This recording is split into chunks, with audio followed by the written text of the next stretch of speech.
Okay, Councillor Courtney makes it. All in favor? It's carried. Rod, I guess with Donna being just out of the screen, I can't see how she's voting. I keep telling her to come over. I can't be on the screen. But I gotta get the back. Here. But I can't. Okay, I'll look for your hand so I can see it, because I don't know how you're voting otherwise. Okay, that'll work. I can see the hand. All right, well, we'll move on to our scheduled delegation. Matrix Group will be going over our audit, so I will turn it over to Noel and Dale. Well, good evening, Mayor Panasiak and councillors. I hope everyone's doing well. We look like we're getting to the end of this COVID-19, so thumbs up. At this point, Ron, did you want me to share my screen, or are you going to hold a presentation on? Yeah, good call. Oh, gee. Mr. Mayor, let's just share a screen. Allow others to share a screen.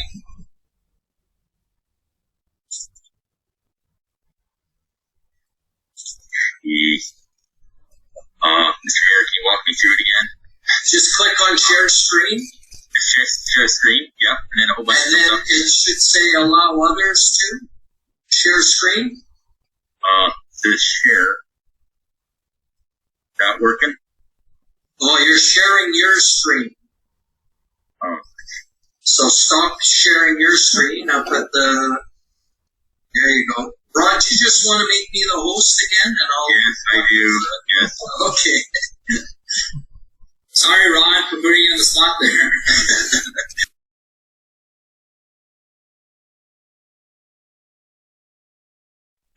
Okay. I got the guy.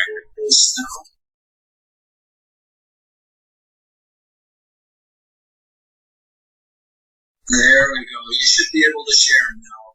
Noel. Perfect. Does everyone see my screen? I see it. Great. Awesome. All right. Yes. Again, thank you for having us. We're pleased to provide our audit findings report for the town of High Prairie for the year ended December 31, 2020. My name is Noel Chin. I am the engagement manager. Today we have Dale Wazlowski. She is the on this audit team, and she's actually been with me for quite some time, so she is very familiar with TAP. So any of the hard questions, please be sure to ask her, not me. What I do want to go over here is, we'll go through the executive summary, high level, go through some of the high-risk sections that we deem high risk based on our knowledge of the town, our audit responses, and we'll end up including some of the anomalies that we identified in the year, and we'll open up the floor for any questions. Okay. So, as of today, June 22nd, we substantially completed the audit. Okay, so the only thing that is required is for communication to council for the approval of draft financial statements, obtaining a signed copy of the management representation letter, to perform our subsequent event procedures up to the date of the approval, and also to complete and submit the financial information return. I think the deadline will be July 5th of 2020. Okay. I just want to reiterate the independence is the core for any external auditor. So Appendix 1 basically stipulates, including myself and everyone on the engagement team, there was no independent actual or perceived independent issues who were represented in management. The auditor's responsibility here, as I've commented before, our responsibility is to provide an audit opinion on whether or not these financial statements are materially stated in accordance to a financial reporting framework. And that financial reporting framework is public sector accounting standards. An audit, I want to remind users of these statements, an audit is not absolute assurance, it's reasonable assurance. And the primary reason for this is because an audit, we don't test everything. Okay?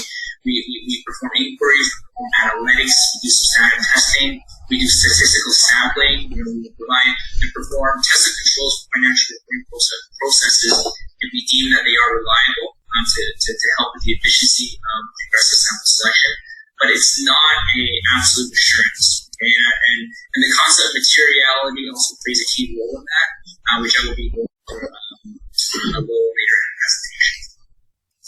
Responsibility as a management and those charged with governance, which will be council, is to in accordance to public sector accounting standards. Okay? So, as I commented before, we do compile these financial statements on behalf of management, but whenever there's any adjustments or any changes, we will confirm with management that they can for adjustments prior to executing these adjustments on these draft financial statements. Okay, so that's how we still maintain our independence, that we're not performing management duties. So whenever we find any anomalies or any adjustments, we bring it to the attention of management, they'll agree, and then we will then perform those adjustments to ensure these draft financial statements include all the appropriate adjustments. Our audit approach, very similar to a lot of municipalities, primarily just because with the software Meanware, the segregation of duties that are in place, controls, we are aware of the controls and processes that we can rely upon and expect to rely upon based on our experience with municipalities. So we do perform a combined approach where areas of financial reporting, internal controls processes that we can rely on, we will perform control testing to ensure it's reliable, to help us reduce the amount of statistical and sampling testing we have to do.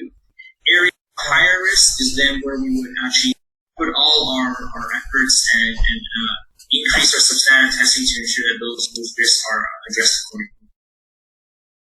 Materiality, again, this is the concept of what I alluded to earlier as to why we cannot provide absolute assurance because of the concept of materiality. So materiality is what is the threshold that users that will not deviate or change their users if an error was not actually reported. Okay, so I use the example all the time. For example, Suncor, a big public company, if this is a $1 billion financial statement, if there was a $50,000 error that was not reported, is it going to change your decision? Most likely not. So that's the concept of materiality, and very common with not-for-profit organizations, municipalities, because of the violent balanced budget motive. The threshold for materiality is usually between the 2 to 5% that I see some accounting firms use of the lesser of revenues or expenses.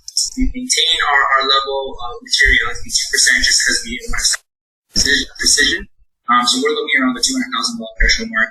Again, this is if management was not to perform our adjustments. Okay, that we have a threshold of $200,000 that would not result in an unqualified. So the next slides here, again, I'm going to go over. I won't go into too much detail, but I do want to touch on some areas. Would be our audit risk score. We assess as high risk. Over areas of our audit responses for these assessments of risk, and over some of our findings, if any, based on the actual audit procedures that were performed. Okay. So quickly here, when we look at cash equivalents, again, the inherent risk of cash, so at the end of the day, regardless of controls risk or financial reporting risk, probably one of the reasons why there's segregation of duties around cash and why there's controls inherently is just the thought, right? So it's great, what we've done is that we've obtained third-party confirmations from banks. We looked at management control with regards to ensuring that bank reconciliations are performed on a timely manner. We've done subsequent vetting with the scale data checks, and based on the audit procedures, there was no significant findings that we identified related to cash and cash equivalents. With regards to receivables here, the notion here of receivables is whether or not the valuation of the receivable at the end of the year still actually is appropriate. So we're not questioning whether or not receivables actually exist, is whether or not they're collectible. So the valuation assertion basically comes into question here. So what we've done here is based on the subledgers that we provided, we performed subsequent event testing for some significant items to ensure that they vouch. One of the areas that resulted in a little bit more work is that the subledger for accounts receivable did not tie one for one for the general ledger. So alternative audit procedures have to be performed in order for us to rectify this issue. Based on our procedures, adjustments, for example, accruals or allowance for double accounts were proposed to management and accepted, and as a result, there were no further submitted findings for accounts receivable. Deferred revenue here, it touches a lot of factors, and if anything, this is probably one of the, I would say, the most complicated, just because of it's more of a financial reporting mechanism that really is different from cash accounting that non-accountants probably are more used to. So with regards to for deferred revenue, one of the key risks is that are we recognizing the revenue prematurely? So it's more or less of a completeness. We want to make sure that if there's any grant funding that's provided to the town, that we recognize that the town actually comply with all the eligibility criteria in order for us to recognize the revenue. So whether or not it's capital expenditures or operating expenses, that the funds that were provided are used in accordance with the third-party requirements. So it's a combination where we corroborate a lot of our evidence. So with regards to deferred revenue, we corroborate a lot of that revenue recognition to tangible capital asset when it comes down to tax, MSI operating expense testing. So again, adjustments with regards to accruals where the town was approved but have not received the funding were proposed by management, and as a result, there were no further findings with regards to deferred revenue. For the deferred revenue compared to the prior year, had a little bit, partly it was related to MSI capital funding that was received by a town that hasn't been spent yet, which is why it's sitting as a liability in this deferred revenue account. And the other portion was with regards to this program, that was spent. Okay, so that's kind of the variance from prior year. Moving on to accounts payable. Accounts payable is, not necessarily that we're concerned about whether or not the accounts payable in a year exists. The risk is more or less, is it all there? So cutoff becomes a question. So when there's a vendor or third party that's providing to the town, if they haven't invoiced the town, it doesn't necessarily, they're not supposed to be accruing those expenses because they are related to the fiscal year that the service is going to perform with regards to accrual accounting under public sector accounting standards. So as a result, with the risk of being completeness, what we perform is subsequent event testing. So we would obtain subsequent event bank statements and slice samples to ensure that these items that have exceeded our threshold, they are recording the appropriate year. We would then vouch it to supporting documentation just to ensure that the cutoff is appropriate. And, for accounts payable and accrued liabilities, we did identify some areas that needed accruals and some adjustments. So, these adjustments were proposed and management as a result there were further significant findings that existed for accounts payable. Long-term debt here, really not much that changed. The decrease in long-term debt primarily is the town paying off the venture.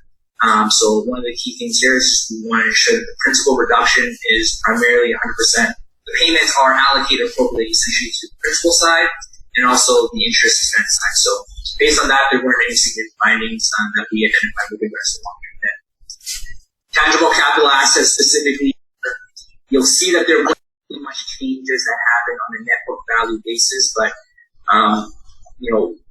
I think there was approximately around $1.9 million of work in progress that happened in a year.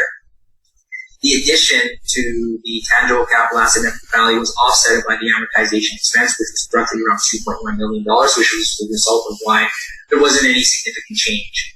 For tangible capital assets, what we want to ensure is that any addition that happened in a year, we just select a sample to vouch it to ensure that these additions are recorded accordingly. Any disposals have been recorded. And after our proposals of, based on the testing, we found some additions and amortization expense adjustments. These were proposed and accepted by management as a result. No further significant issues as of the end of December 31, 2024, tangible capital assets. When it comes down to revenues, because of our the controls. This is one of the areas where, with internal controls, automated computer controls, we were able to use computer-assisted auditing techniques, CAS. So based on that, perform the control approach during intro to ensure that the interfaces between the assessors and the system we're picking up was complete and accurate. And as a result of that, we would then perform a systematic analytic. And based on our calculations, the audit expectation of tax revenue was very close. That resulted in those significant variance after we prepared procedures for tax revenue. User fees and sales of goods. Again, this is where it was manual labor in terms of systematic testing, just because standard analytic for user fees is a little bit difficult.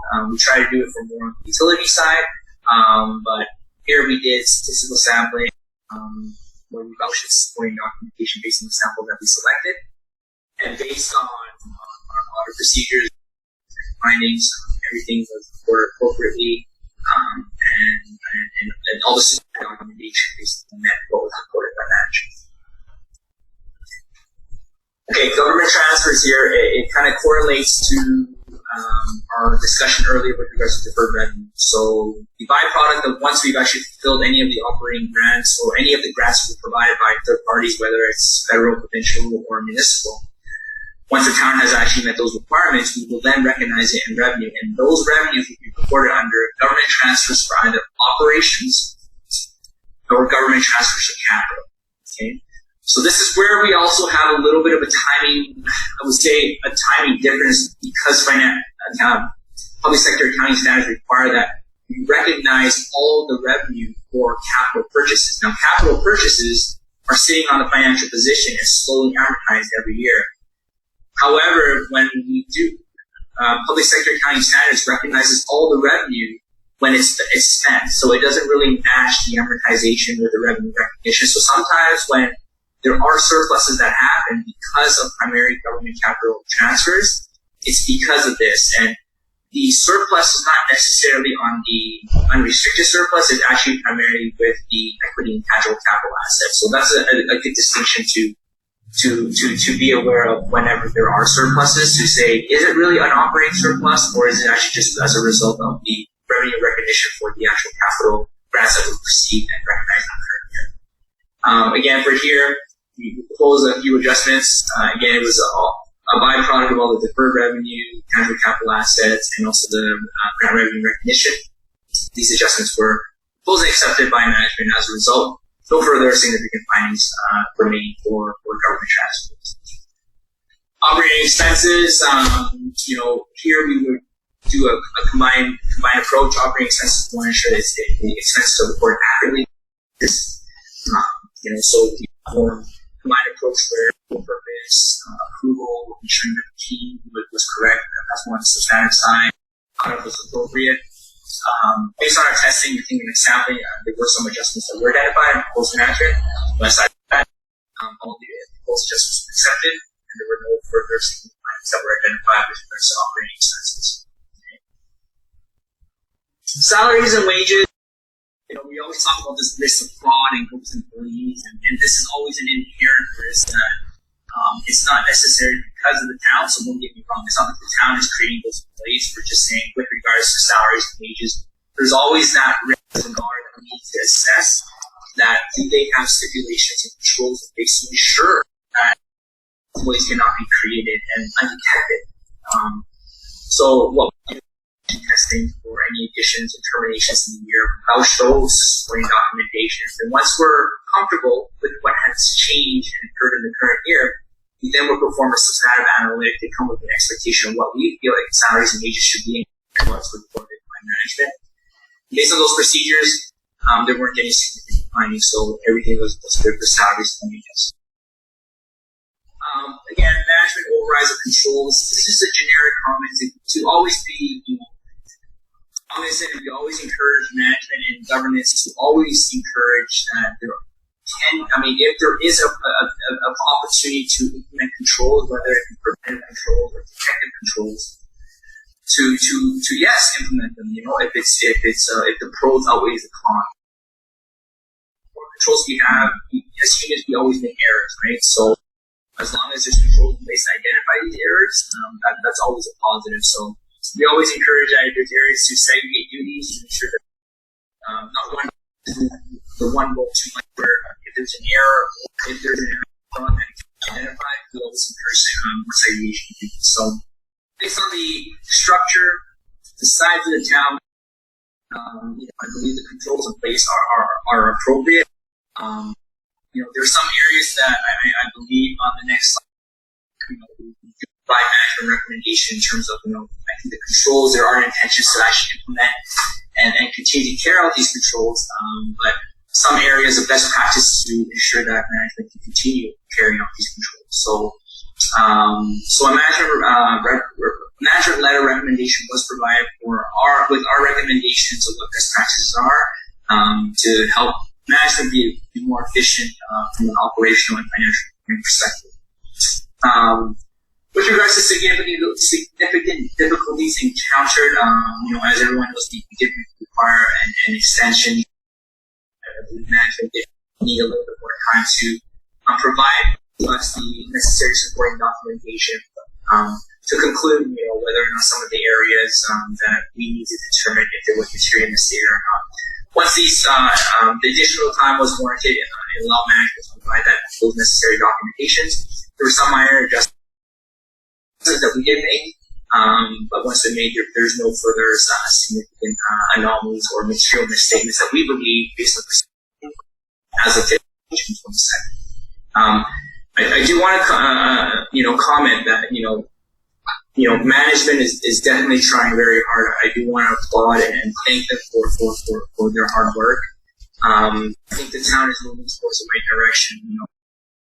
A lot of work, and I think they realize at this point what needs to be done to help kind of make our year-end procedures a bit more efficient. The audit is only one piece. So, I think there's goals that, I think there needs to be a 1, 2, 3 year kind of plan. I think it's unrealistic to expect that, next year is going to be perfectly fine. It's going to be perfectly 100% smooth. But I think we're going towards the right direction. Management, based on our management letter and our discussion with management, there's some short-term goals that we want to deal with imminently. And on the I think we can go towards the right direction. So even from an audit perspective, I think our team, we discussed some of maybe some reminders, what we can ensure just to try to ensure that we can kind of, prevent these extensions, let things happen, right? COVID-19, whether or not there's staffing issues. So again, I want to thank you, Audit and Rhea, for coming to our requests. And being the first year, it's never easy, and especially under COVID-19 terms, we did perform this audit remotely. So once the restrictions are lifted, hopefully we can get back on site and maybe some efficiency can be attained from that. For the uncorrected misstatements here, what these misstatements primarily are is that you'll notice that the total unreported misstatement netted out to $3,000. So it wasn't material.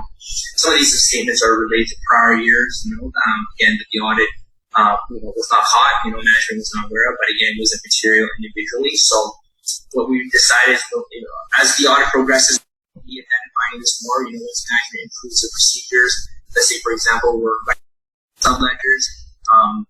We decided that we're going to just make these adjustments in the current year. It will be our current year total unrecorded misstatements that is in error technically is around roughly $3,000. But going forward, these errors, because we didn't want to do a prior period adjustment, we just forced it through the current year. There's no further misstatement based on what we've identified so far. Which is why we decided we'll just do it through the current year, make it right going forward. Okay. Aside from that is my conclusion for my presentation. Again, I want to thank management and council for entrusting us in town's external auditors. And at this point, any questions? Thank you, Noel. And we'll open the floor for questions. No real question. I had one, and just, you made reference to doing some accepted by management. Was there a lot more adjustments this year or less adjustments this year?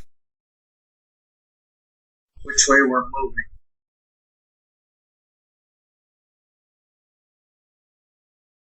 Numbers wise, I think we're pretty close, maybe a little less, definitely a lot higher than what we would like to have for an audit. For us in that efficient realm. But like I said, the days that adjustments are expected.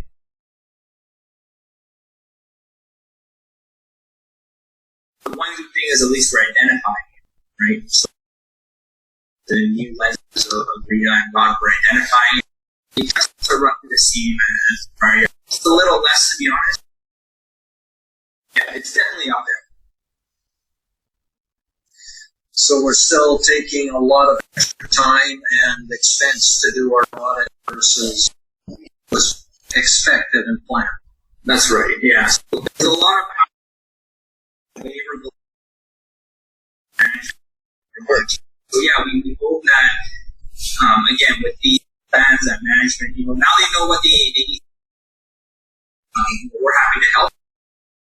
Like I say, hopefully in the following years, it'll be a good gauge, right? Can we get just yeah, and it's good to hear that it all looks good with what you're saying. It's just we're just slow getting to those numbers, right? That's the catch. Okay. Any other questions? No question. Just thank you to Rod and Rita. We all know how many hours you guys put in on this, so thanks a lot. And thanks, Noel. Thank you very much. Items, I think last year in council reserve, the site statements are not being stated. That's another project, right? So I think it's just a discussion with council and management and saying how we're going to prioritize what we need to do first. And then once some of these get knocked down, we'll start coming in terms of getting it together.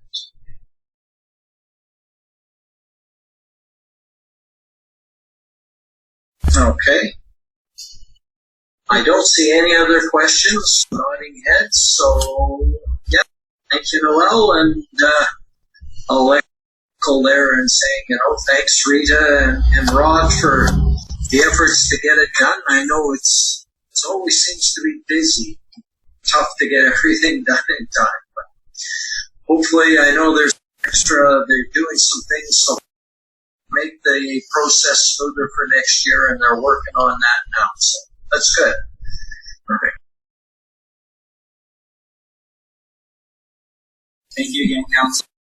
Thank you, Rod and Rita. Summer. Let's see you guys pretty soon, anyways. Right? We're very happy to have you in. So look forward to. Right. Do you still have me as because I don't want to cancel everyone. No, you were just able to share your screen. Okay, I've done it before where I left and everyone got disconnected, so I don't want that to happen. Okay, everyone. No, you can make an adjustment on that one next audit, okay? All right. Take care, everyone. Just stay safe.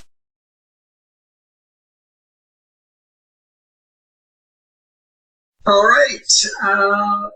Moving on in our agenda then, is there any public delegations today?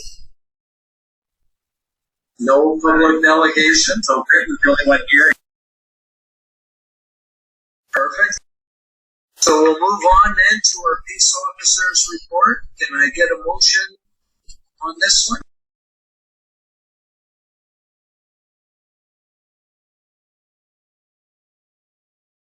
Councillor Gilroy? Let me just flip back the page here. Okay. The council received the Senior Peace Officers May 2021 report for information. Thank you. And with that, I'll turn it over to Alan. Everybody hear me? Yes. Good.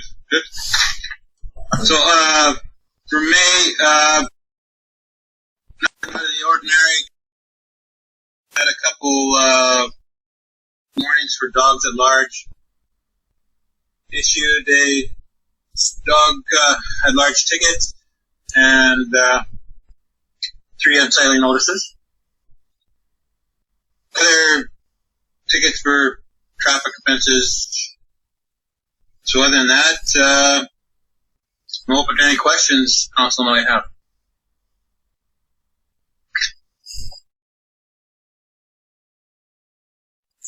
Thank you for that. Any questions from council? We had it twice in the same month. It's a special month. You know, I apologize again. I missed the cutoff there last council there, or last agenda meetings there. So, but we're all caught up now. Yeah. Okay, Councillor Stenhouse.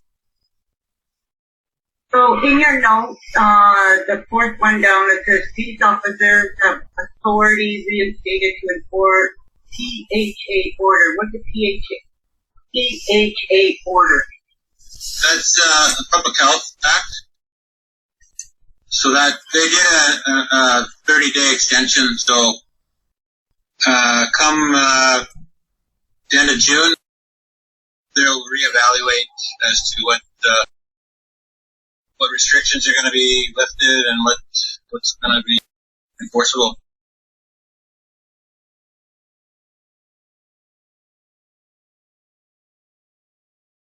All right. Anyone else? Councillor Courtney. Hey, Alan, just a question on the speeding. Yeah. Is that speeding in the town, or is that speeding in the county, or out on the main highways? Because I've seen you guys on the main highway a couple times with vehicles stopped. Is that something? This would be just in the town, and the north, or sorry, the east and west entrances to town mainly. Okay. I've seen you guys out by Foss with the highway stop. So that's what I'm wondering. Yeah. If, is that something you're doing for the county, or is that with the RCMP? No, that'd be our patrol during that period of time. We have the authorities on the highways now, so that would be for the county. Okay. So you're monitoring speeds in and out of the county then. Yes. Yeah. Okay. No, I was just curious. How's your new partner working? It's gonna be great. We're still waiting on our appointments for him from the Solgen. So, but other than that, he's picking up the routine and differentiating between the city and the small town. So, Yeah. Okay. yeah, he's doing great. He's gonna be a good. Good. That's good. Okay. That's all I had. Thanks, Al. Thank you. Just piggybacking on that is if you give a ticket out in the county, is that showing on your report, Sal? And that revenue would go to the county? That's correct, yeah. Okay, so you have a separate report that you give to the county for what you're doing and to, I guess, the Smoky River area also. So this is specific to Hyper. That's correct, yeah. All right, any other questions? Seeing none, thank you. Oh, Councillor Corley's got it. Going once, going twice, right? we need to know those numbers from the other communities on how busy you are, or is that just under the rate that we're charging an hour for your services? Yeah, it's basically that's calibrated with their monthly statement or so they reflect whatever the 2 hours we do in the day or in the week or whatever we do there. Okay, no, I'm just getting it straight in my mind as far as that really isn't our business, but we still have to charge them for your time, right? So it's it's a monthly rate that's predetermined, and regardless how many tickets you write there, we get that flat amount. Yeah. Okay. No, I was just getting it straight. Thanks, Al. I see Councillor Gilroy's got his hand up. So how do we keep track of the cost of the vehicle year time with the changing rates in fuel and everything else? Are we able to keep track of that so that when we make our next contract, we're able to give a better estimate? Like, are we actually still breaking even with all the maintenance, et cetera, that we did in our last contract? That would do a calculation, but we have in the equipment an increase to reflect increased cost. So depending on like the price of gas, we can't anticipate whatever gas price is going to be. So we're hoping that the annual increase will cover any expenses that are increasing. So. Okay. The only other question I had continues to go back to the animal control bylaw. Yeah. I'm assuming that also includes licensing and everything else, right? That's I'm trying to right, figure out. Like, I look at the numbers. I look at March 22 and February 13, and then the rest being 2, 1, 3. Goes back to me thinking about licenses and different things. I'm wondering if we could actually, for next year, because obviously you're not going to do a lot of animal licenses now, if we could actually have one more line, because I would really like to keep track of how many animal licenses we actually do. If we're going to be looking at this in the long run, just the patterns would be good too, to how that works. Not just for dogs, but for cats and whatever. It'd be just to see that, so we can have a better concept of how our bylaws are affecting our citizens. Okay?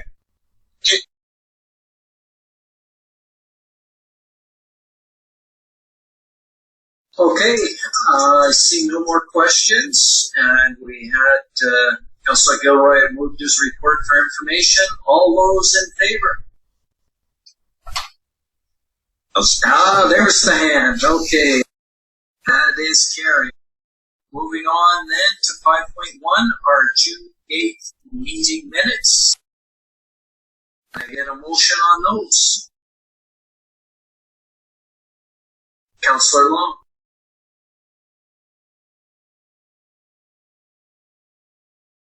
Did you hear me? Move to accept the minutes for June 8th meeting as presented. Thank you. And for information. Any questions or comments on these minutes?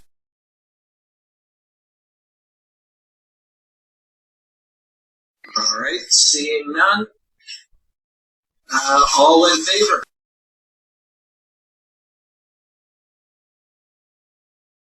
I love the hand out of nowhere, honestly. Also, moving down then to the economic indicator website point. Well, before I do that, any business arising from the minutes?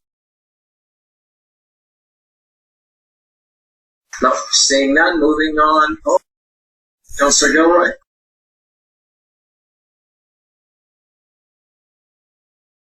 All right. It actually arises from your report.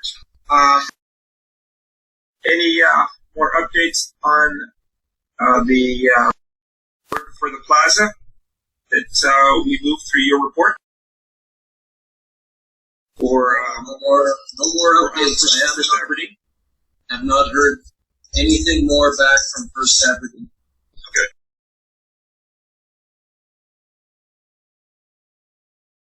Okay, nothing else. We'll move on then. New business, economic indicator website. Motion on this one.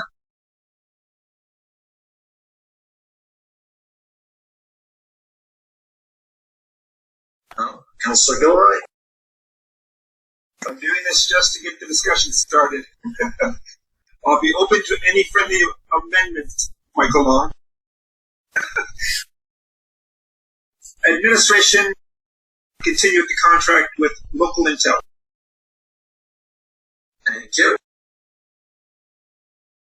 Okay, I don't know if I think we all understand it, but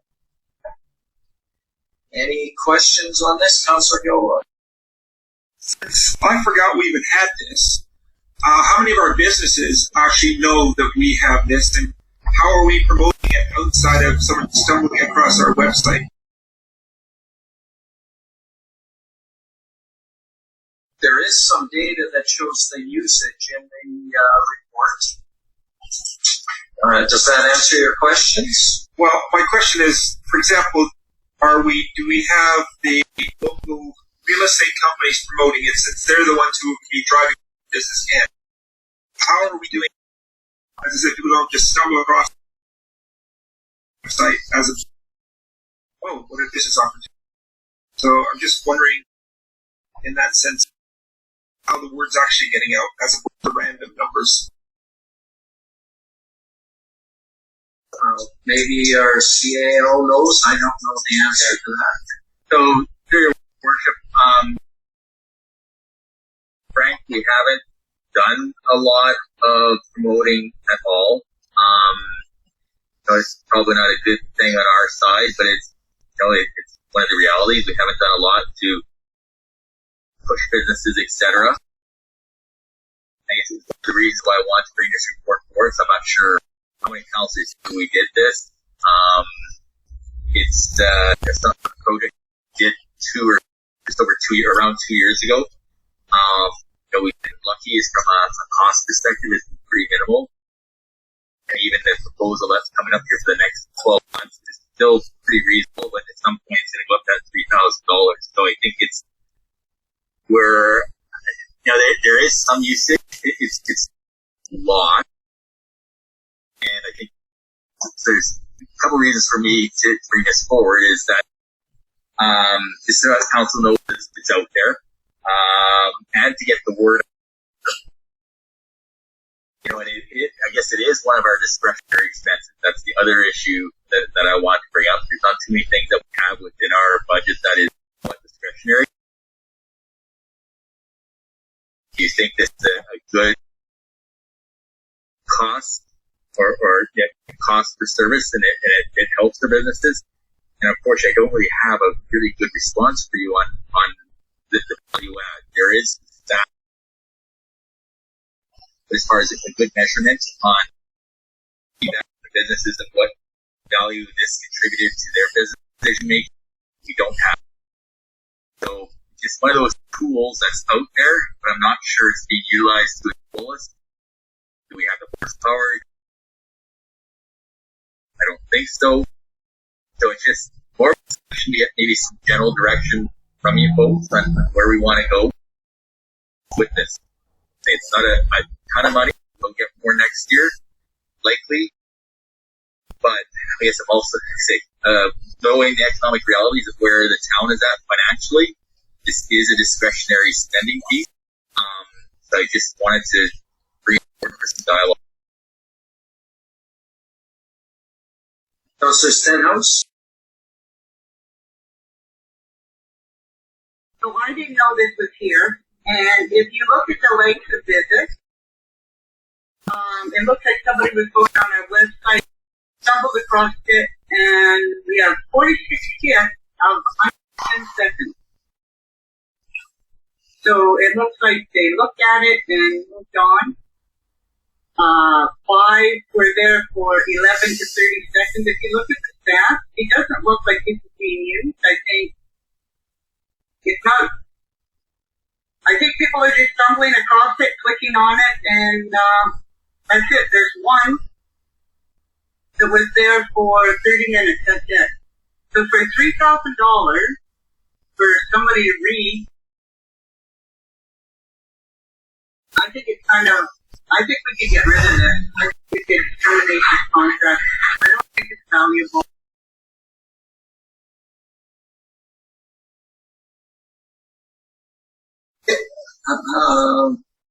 Your thoughts, Councillor Law? I agree with Councillor Stenhouse. It's small, and it does have potential to grow, but just the hits that it's getting are so minuscule, and it seems like they look at it and say, nah, not important. And so, and he saved. And if we can reallocate those $2,000 to somewhere else, better off to do that.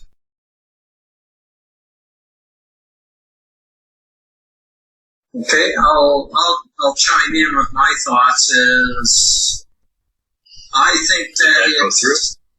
Yeah, we did hear you. From my point of view, I think it's not $3,000 for the next 12 months. It's $1,200. And we always talk about wanting to drive some economic development in our communities. We don't do much else. This is a tool that, somebody's thinking of a business, come to our town, get information that needs to work on their business plan, to get some information easily. Most of that information is available in other locations, but this site does put it together in a nice, user-friendly format. So, from my perspective, there are some in there. Judy, totally, that there's people that are on there for less than 10 seconds. They're not getting anything. That was the bulk of the clicks. But there were some that spent 10, 15 minutes, 20 minutes on there, and they were obviously going through this in some more detail. So if we got one business that ended up in the information to get into town, cost us $1,000 or $1,200, I think it's money well spent.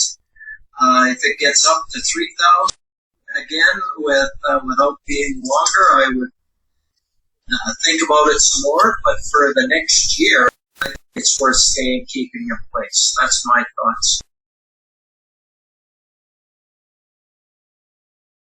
I'm good with that. I was going to ask if Artie would give his stuff and then I'd give mine, but I'll give mine. Is there any way to make it more prominent? Or, for example, if we're talking to developers or potential developers, making sure they focus on this link. I'm just thinking a better way to, as I said, make sure that more people have an opportunity to see it. If we go to a trade show or something, is there a way of focusing this so that get people more aware of it? Front page it or something. So, see what happens.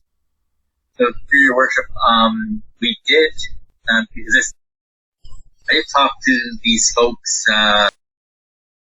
last fall, because they were asking about last year's payment. So, November, October, saw this bill, and so I started talking to them, and so they gave us another year free. I did talk to them about how we can try to make it more prominent, and we did move it around. We changed location on our website. I think that was under economic development. So we did a few things with their suggestions. Put it in a location that is, I guess, more industry standard with other municipal websites. So we took their feedback and tried to incorporate it into our site.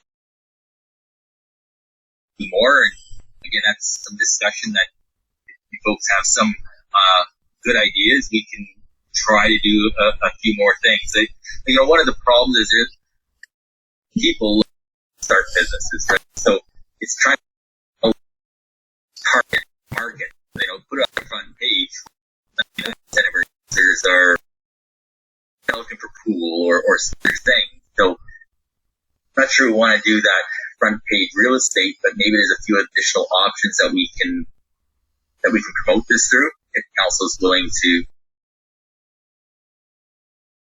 a pilot project. Again, maybe just this dialogue improves. There's at least one councillor that indicated they weren't sure this was here, so this creates more of a discussion when we're talking to businesses to let them know it's there.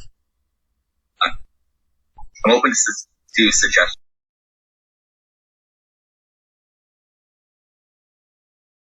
Councillor, we got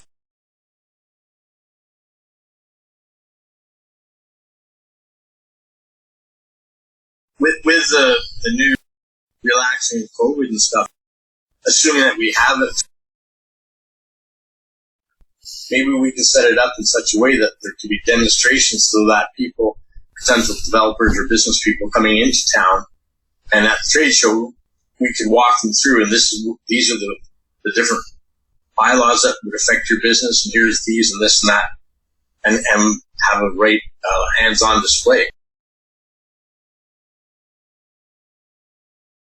Yeah, especially if it was connected to high-speed internet. Judy and I teach them.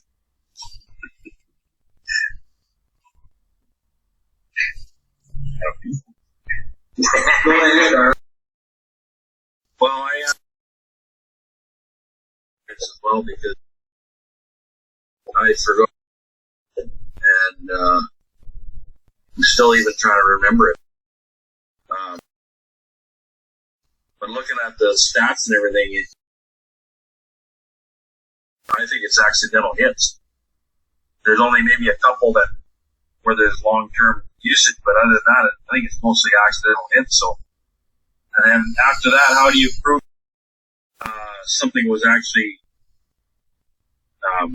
used on this, or the information was used? On there saying that it was or wasn't. We're just going by hits and time spent. So, is it money worth? Is it worth the money? Well, I wish there was a better measurement other than just hits and time. Right?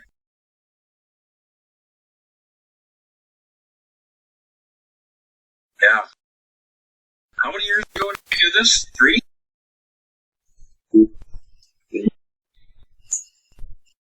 Brian's froze on my screen. We're going to get into the 3rd year, so coming up is going to be the 5th year. It's done about August is the 2 year. Okay, but like I said, I really honestly forgot that this was even in place, so that's terrible on my bad, but I don't know. Initially, I think it's worth it. That's a reaction. Maybe.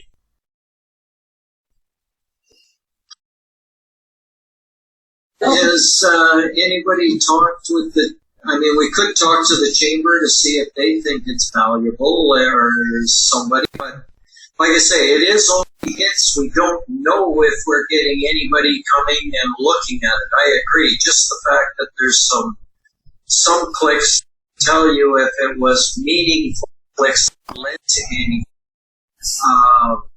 So that is a very good point, but the flip side is if we don't have this here, we've got nothing that could encourage businesses to come on and find that information, because the first thing a business does if they're thinking about going into a community, go to that website, more about that community, the demographics, what's the population, what's the average wage, all of that kind of information that a business needs is on this website.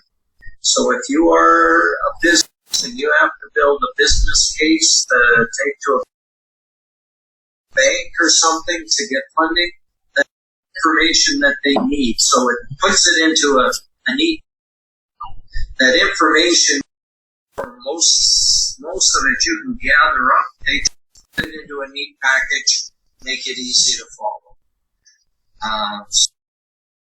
$1,200, I still think it's worth it. But Councillor Stenhouse. So, I have to disagree with you. Of all the committees that we're all on, we promote economic development on every committee and everywhere we go. So we are still promoting economic development. I'd like to find out how many new businesses started up in the last 2 years and actually used it. That would be a good list. There are a couple. We could even ask those that were proposing to start to consider that. Honestly, I don't believe that somebody starting a business is going to go there and do this. They're going to do their homework beforehand, before they even think of this. And we have a development officer that can provide information also.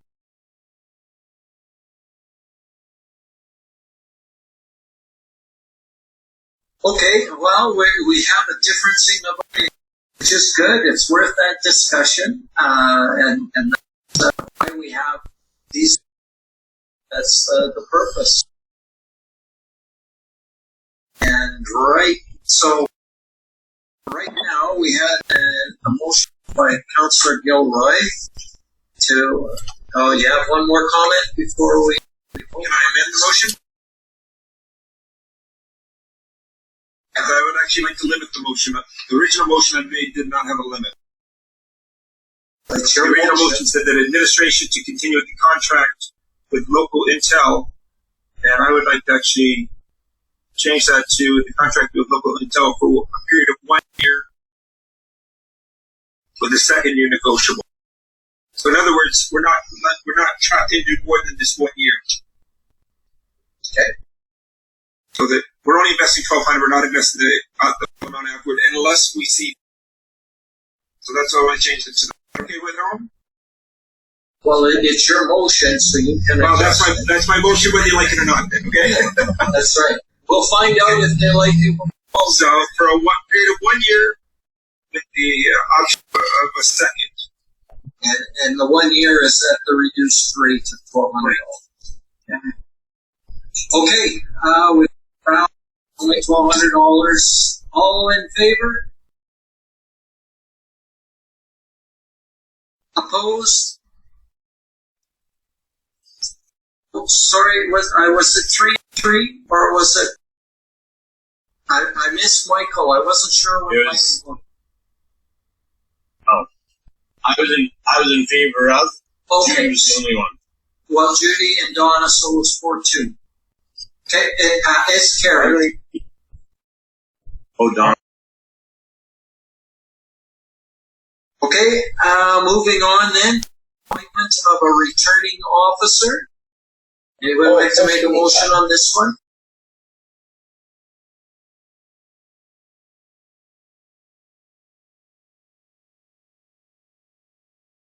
No? Okay. I'll make the motion then that council appoint Massey Town County as returning officer and Rita Mayor as substitute returning officer for the 2021 municipal election under Section 13 of the Local Authority Elections Act, RSA 2000. Okay, I guess I'll maybe ask Rod, they're willing to take on those roles, is that correct? Well, I think the entire election process changed this past year. As some of you know, the nomination opened January 1st. There's been a lot of rule changes, and with that, maybe some angst. But one of the positive things with this significant change, a lot of the basics is still the same. The training is now available on the web, so that's one of the really positive things that Prepared has done. I think there's 9 or 10 modules that are available on the web at your leisure. We've also done some preliminary work with Big Lakes County to allow that kind of like working together on this. So it's certainly something I think we're always nervous about. We want to make sure everything's done absolutely perfect, but there's a lot of training there, a lot of support from surrounding municipalities to assist in the process. Yeah, and it's something you only do every 4 years, so you never really get good at it. And it's all new. So, yeah. And the other was this an advertised position, or is it one that administration felt that they wanted to do it this way? Yeah, no, we didn't advertise it. In the MJ, basically defaults to scale, and then if it's not, it has to come through council through resolution. So, for example, Big Lakes County did its name a month or so ago and appointed their legislative clerk. I think that's so. Yeah, it's a typical process. Timing's changed a little bit. I think in prior 4 years, like later in the year, I think some of the timelines that have moved up due to the change in the whole election period. A lot of the staples in the election process have stayed the same. How will this affect their day-to-day administrative requirements and duties?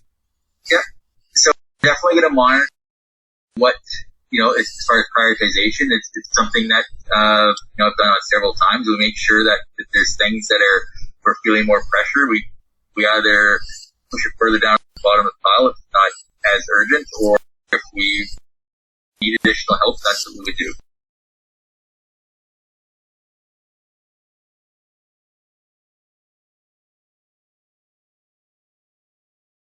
Okay. Any other questions or comments on this one? I can see Rado looks pumped. She wants her hands in on that election. All right, seeing none. All in favor? Okay, the hand came in. I got it. Okay, that's carried. Moving on then to appointment of the returning officer. Can I get a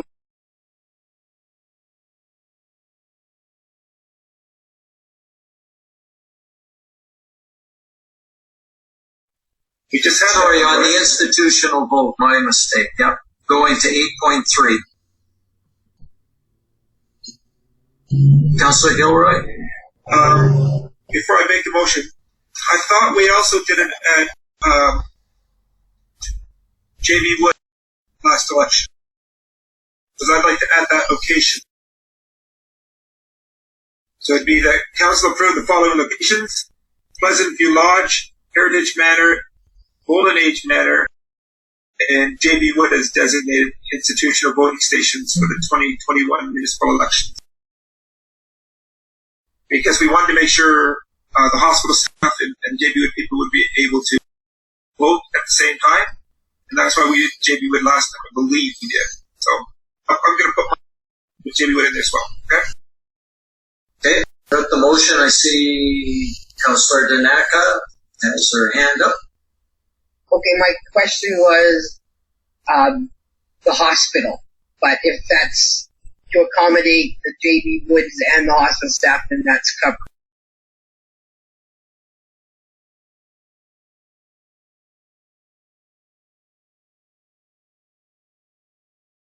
My question would be to CAO, can we handle one more site? Is that going to be a big cost to add a site like that? So I think one of the important things is the election. I mean, it's something that I think is that I think we value very highly in the Western world, and there'll be additional costs, but overall, if it's the best election results, I don't think it is substantial. Now, I do believe he is not here today, but when I did ask that question as far as the voting stations, My understanding was that these 3 locations were the 3 that we did last go round. So that's my understanding. We did exactly the same as what it was 4 years ago. I asked that exact question, but just that's my understanding. Yeah, and I believe, Rod, that they were only there for a short period of time. They weren't there for the entire length of that the voting was open, so they would go to Pleasant View Lodge for a couple of hours and get everybody there to vote. They knew they were coming from, noon to 2 o'clock, and then they would go to the next one from, 3 to 5. Move sort of that portable voting station that went to those locations at the time. I think it worked really well, gave those people an opportunity to vote that might not have been able to vote otherwise. Absolutely, the returning officer has that delegated authority to make it work for these various facilities. So, yes, we can make it work. Councillor Gilroy? Would there another option be that for saying these 4, and you're also looking at an advanced poll location, would we be able to use any of these 4 as strictly an advanced poll? Like doing the hospital for the advanced poll and then doing the other ones after that? Or I'm just trying to think how we can accommodate as many people in our town as possible. Absolutely. I know one of the things that there has been some discussion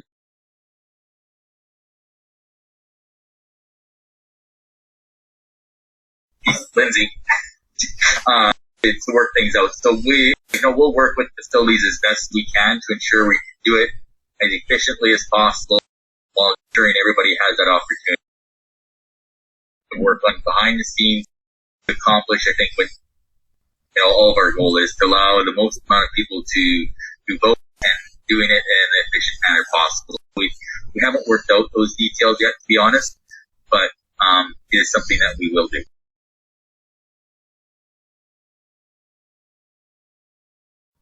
Okay, I don't see any other hands up, so we have the motion to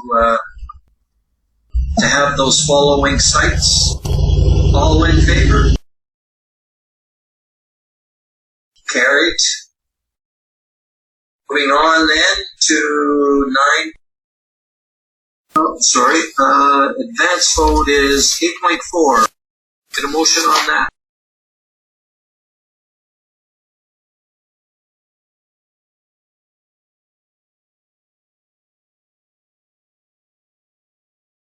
Councillor Gilroy. Cowards. No, I apologize. You should not call you cowards. But it'd be nice to have someone else make the motions as well.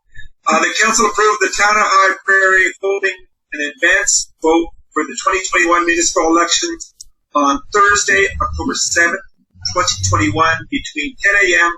and 4 p.m. Location to be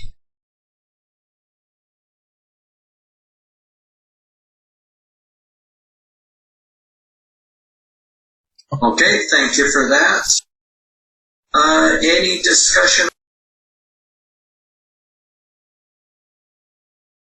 I'm not seeing any. My only question would be, obviously,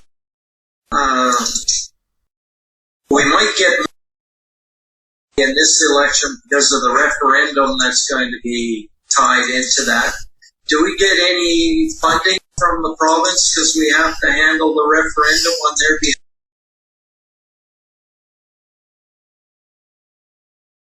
I know they're covering the cost for the ballots, that type of thing, but I don't believe there's going to be a bunch of checks cut.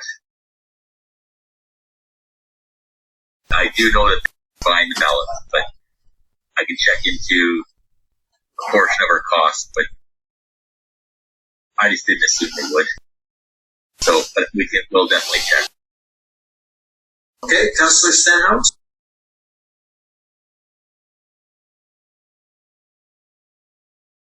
Still on mute, Judy.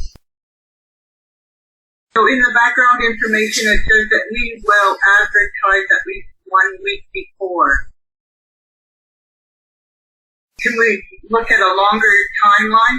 1 week is not, I know it says at least, but can we make it so that it is more than 1 week advance notice?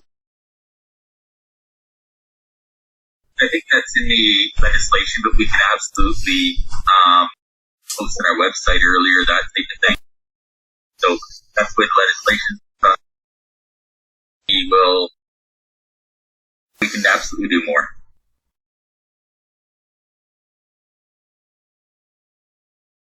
Okay. Any other questions or comments on this item? Seeing none, all in favor?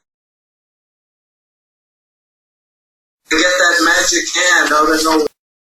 I like it. All right.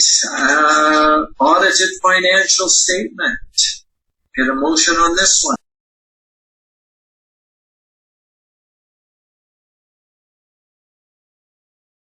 All right, I'll do this one. Oh, there's Councillor Courtney. Go ahead.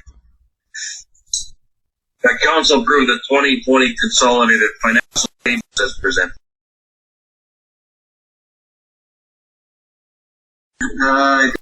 If we had questions on this, we probably would have asked, but last chance for any questions or comments on this topic.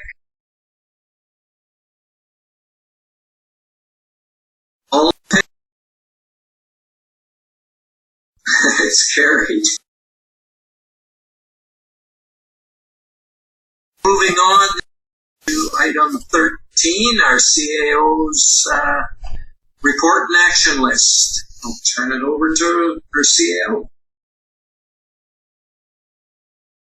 Thank you, Your Worship. I think that.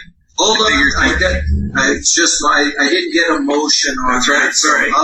I'll make a motion that we receive the CAO list for information.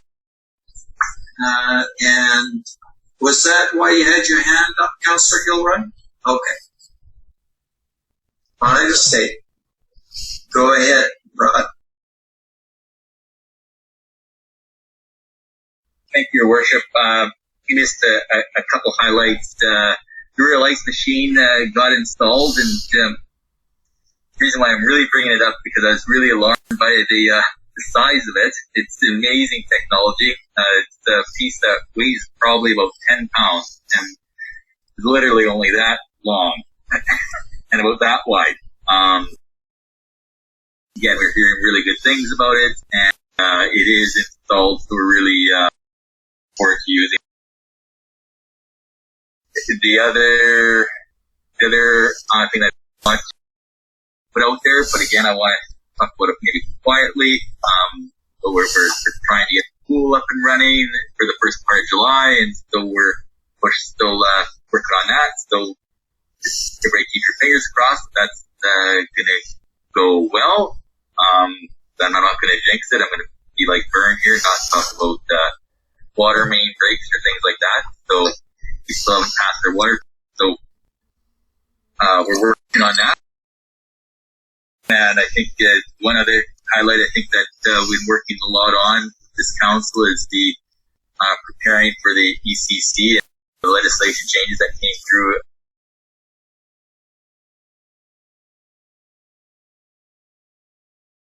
And it's here, IES 300 training last week. So we're becoming well versed in ECC terminology, and we're certainly not experts, but the feedback from the group that's attending these sessions is, we're far further ahead than we ever were before, and the training materials and that type of thing are fantastic. So I think that's a real positive. It's a lot of time, but hopefully it'll pay off if we ever do have to use it. And I pray it's something that we're doing that we're never going to have to use.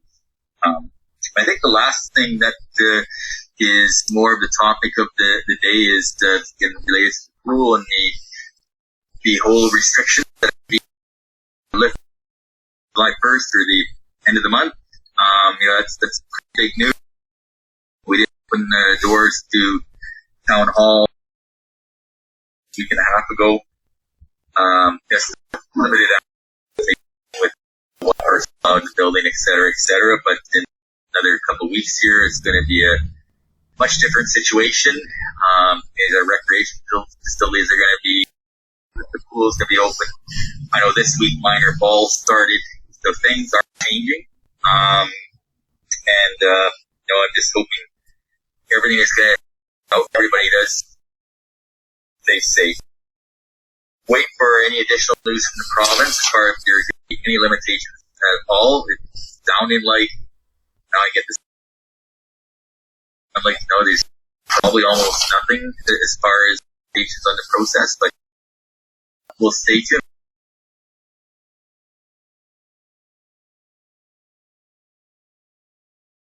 Thank you, Rod. Any comments, questions for our CAO? Councillor Stenhouse. So with the restrictions being lifted, can you clarify for everyone on our town bylaw face mask policy? So will that be out the door too? Town bylaw?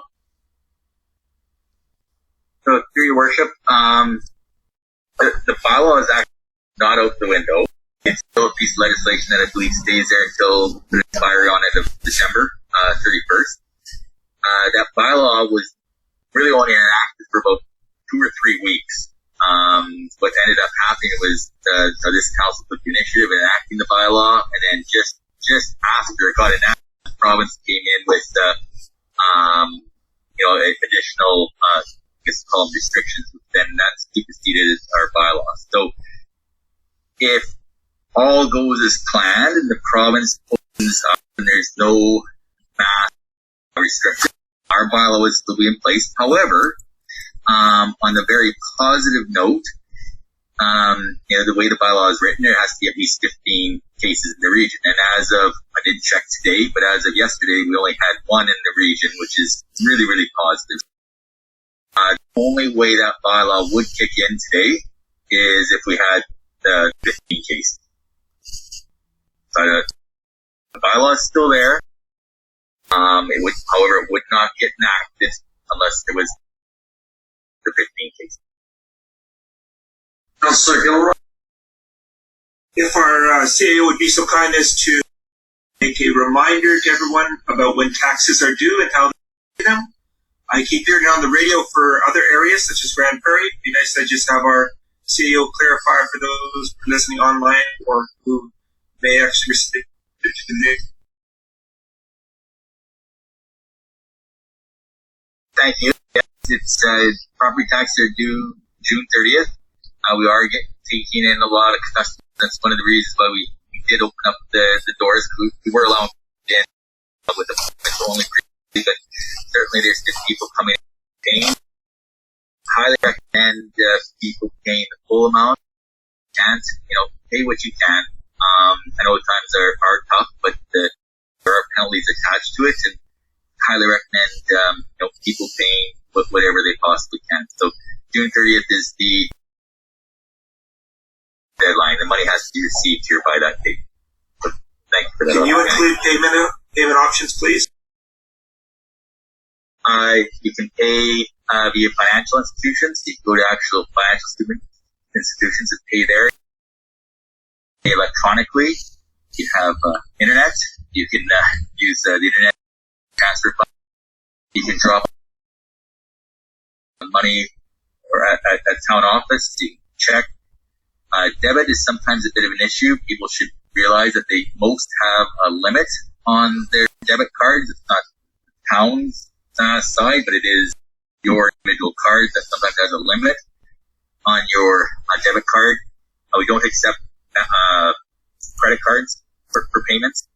And so those are the main ways that you can pay your tax. Obviously, really promote our monthly payment program. We totally understand paying a full amount, one shot, it is really tough. And so we really promote that monthly payment program. It's a bigger bill and paying smaller chunks is certainly something that is a little bit more palatable to the whole budgeting process.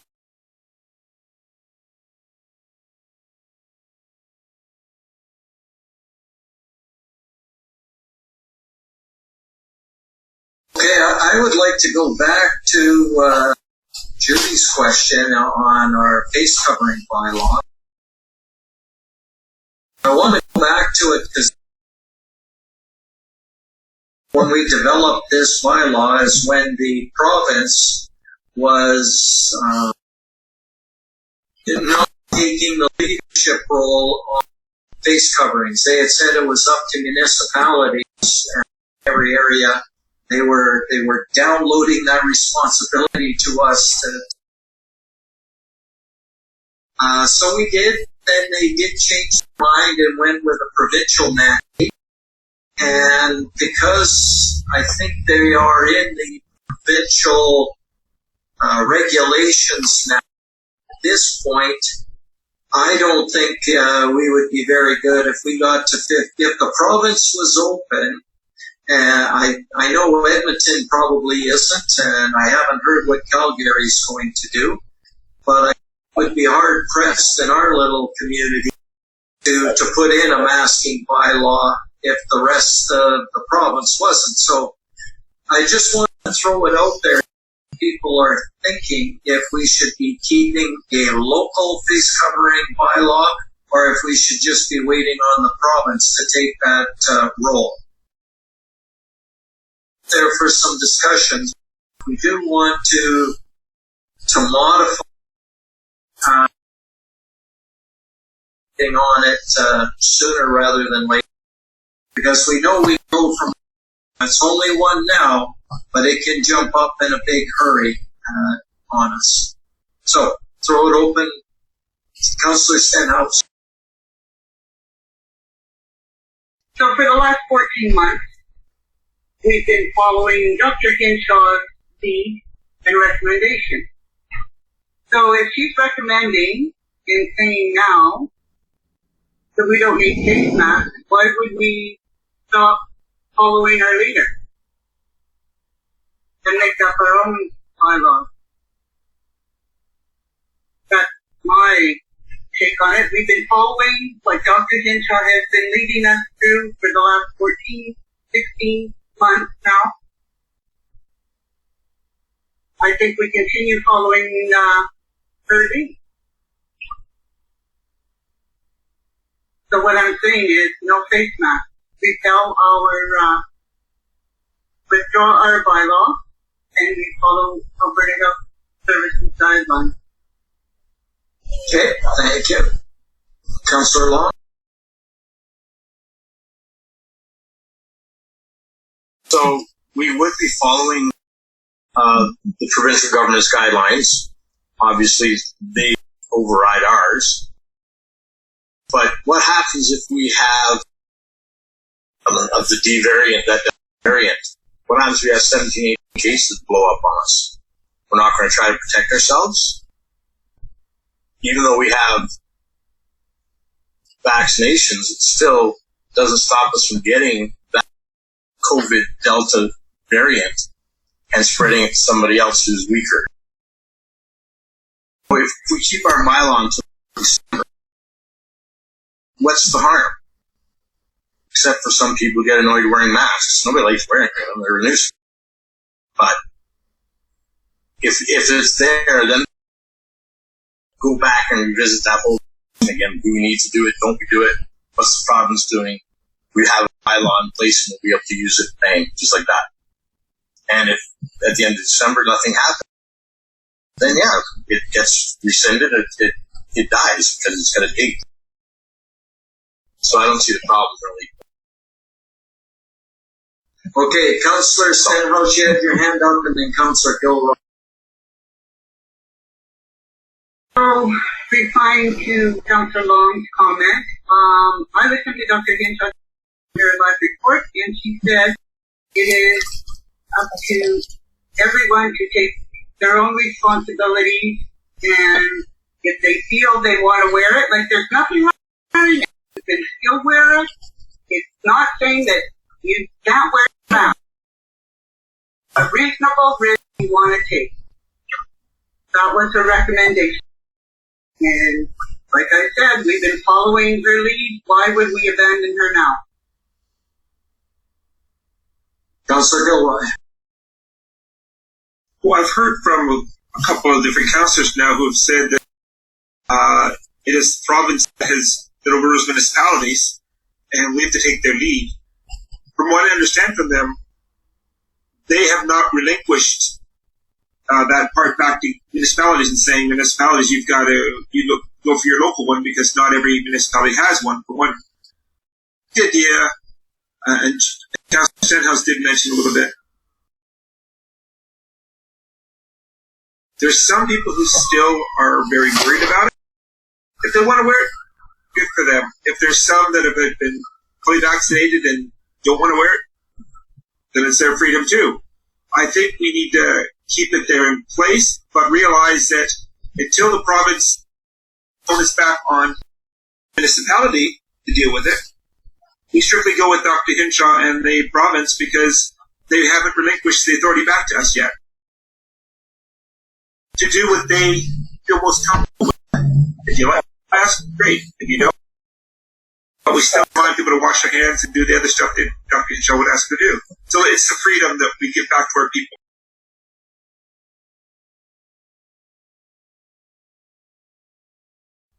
Okay, Councillor Long. With all due respect, nobody lost freedom.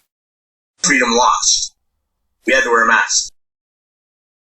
There was nobody detained and thrown in jail. Nobody incarcerated and picked up off the streets. Nobody lost their freedom. This is a health issue. That's all it is. And so, yes, you're right. If people choose to wear it, I'm sure there will be people that continue to wear it. Yes, we should be following the province's guidelines. All I'm saying is we have a bylaw that's there in case we need it for the end of the year. If need be, I'll bring it forward and that's what makes you happy. It's a non-issue to me. Nobody has lost. I'll fight that to my last day.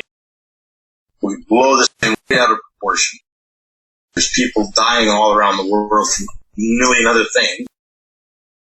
And we have a first world problem of not wanting to wear a mask. What a crock. But yeah, rescind it? Absolutely. If that's what council wants to do, I believe I put the motion forward. I think. I'm not sure. I'd bring it forward to rescind. Well, it's really good conversation, and I think I want to look at this again. So, I mean, we weren't really, it wasn't an agenda item, but perhaps it's good it's probably worth on a future agenda, because like we're not at that now. The province is going to be lifting their bylaw. I don't think their mask bylaw, and I don't want to be in a situation over the summer, so it's not something that's going to jump out at us until later in the fall, where there might be a fourth wave. But it is something that we should be prepared, because our bylaw might kick in a day before the province decides to implement something again, and that's my concern. We're implementing something automatically once it gets to 15, and then it just moves on. My way of thinking is that there might be a little bit more of a discussion that we would implement it if we felt that we were going to need to, as opposed to this just kicks in once we hit 15. That's where I'm coming from, because we may know the province is going to bring something in a week, so why would we bring in ours automatically? I agree, we should be following the province's lead, not making up our own, because we're only going by their information anyway. So let's bring this forward on another agenda item, Rod. And and we do need to be ready for this, as it is going to come around. Go ahead, Rod. No problem. Just when about like administration to bring it forward? Is it something you'd like to discuss like in 2 weeks, or is it something you'd like to wait till, I think you said September? So you would give administration just some guidance as to when you'd like us to bring it forward. We'll do that. Well, in 2 weeks or a month, bring it forward just to make sure that we get it cleared up and out of the way before anything else hits us.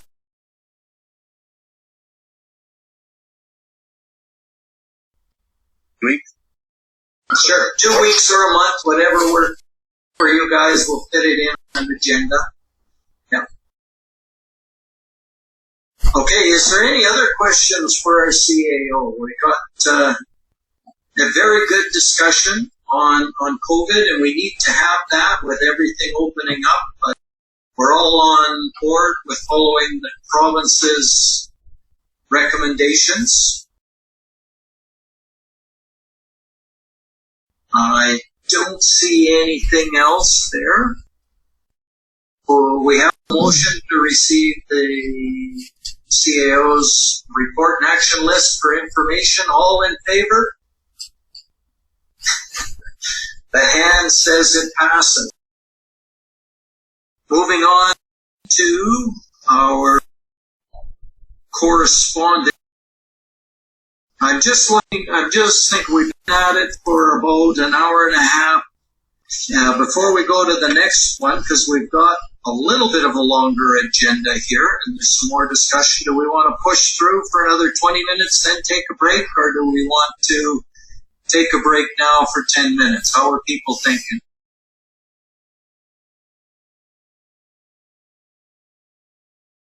So I don't see anybody saying take a break. We'll go for another 20 minutes. We'll go through these correspondence and stuff yet. We'll push through. So 13.1, we had all of those RCMP support letters. We've also given ours to that. Any items on that one that we need to? Councillor Gilroy? Just a quick comment. Do we really need to continue to see the rest of these? We've made our view known. Do we really need to see, like, how many municipalities are there in this province? Do we really need to see it every time one sends it to us? I'm not sure I think it's kind of a way deeper. We know what the province is. I just don't think we need to see every single letter of support from every single municipality in the province. So I was going to hope this is the end of these type of letters and just curtail and make the correspondence a little different. Okay. Yeah, we've had these for the last 3 agendas. They've had a lot of letters being written and copied to all of the municipalities. For me, municipalities stand on this. They are not in favor of it. I'm in support of showing us more letters on RCMP support letters, but we would want other letters to still keep coming up. We did make that motion. So we'll give that motion to our CAO when it comes to RCMP support letters. Moving on then to 14.2,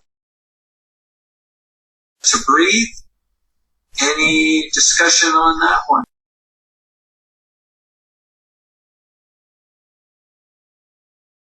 All right, seeing none, I'm going to move on to Bill C 313. Any discussion on that?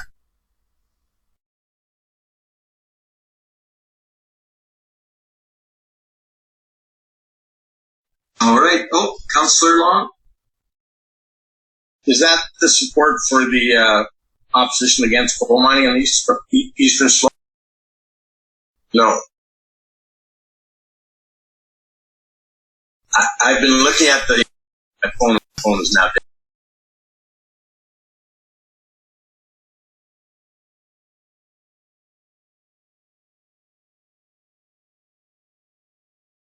Post 313 is anti-hate crimes and incidents. Target members bill.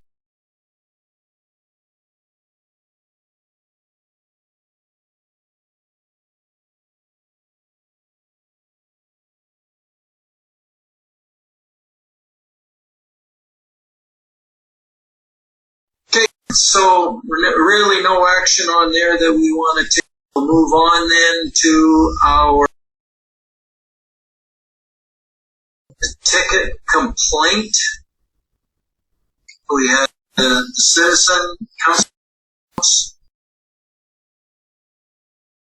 I'd like to make a motion that council refund the sum of $981.60 to Mr. Gilmore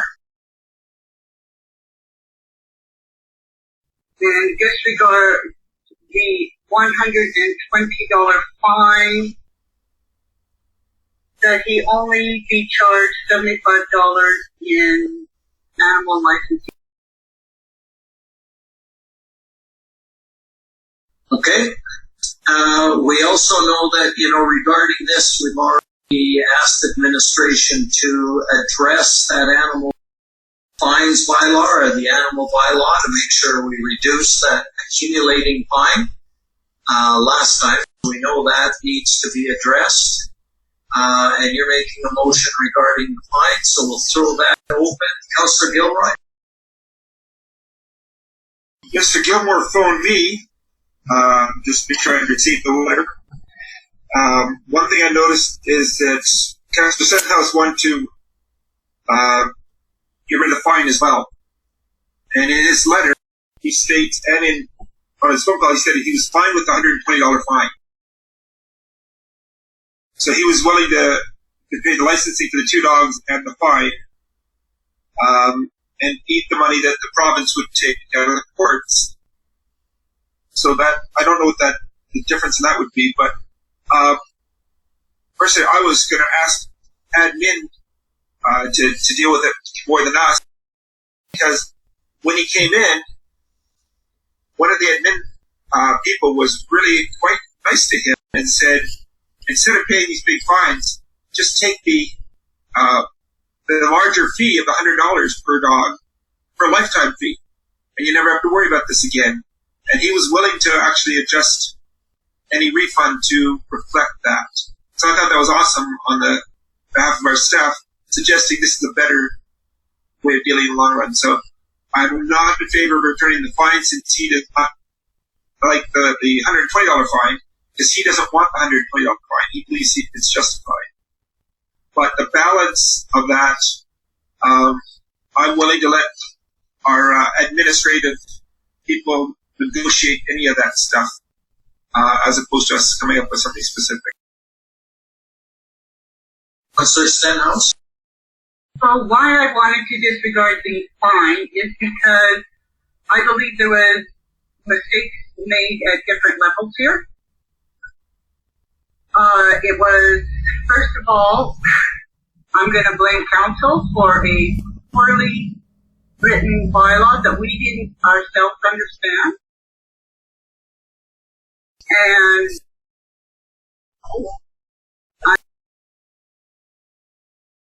I took that the bylaw officers let it go this far as it without it coming to our attention that our bylaw needed to be looked at. And the inconvenience for him running around trying to do all this, the only one who's benefiting from this as it sits right now is the province.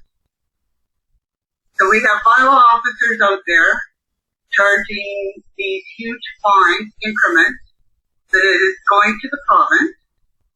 And as I stated in my email before, goes up 10%. If I don't pay my utility bills, I have 3 months to pay before my utilities are cut off. And his fine just keeps doubling every 2 weeks. I think we should clean the slate here and make this right. Okay, I saw Councillor Gilroy with his hand, Councillor Long with his hand up. Go ahead.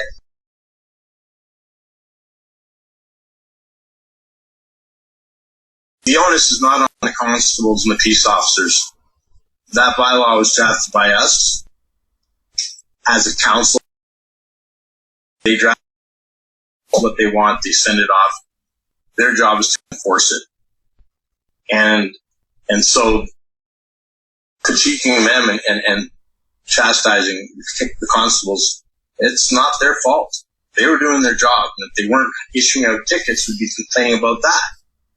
So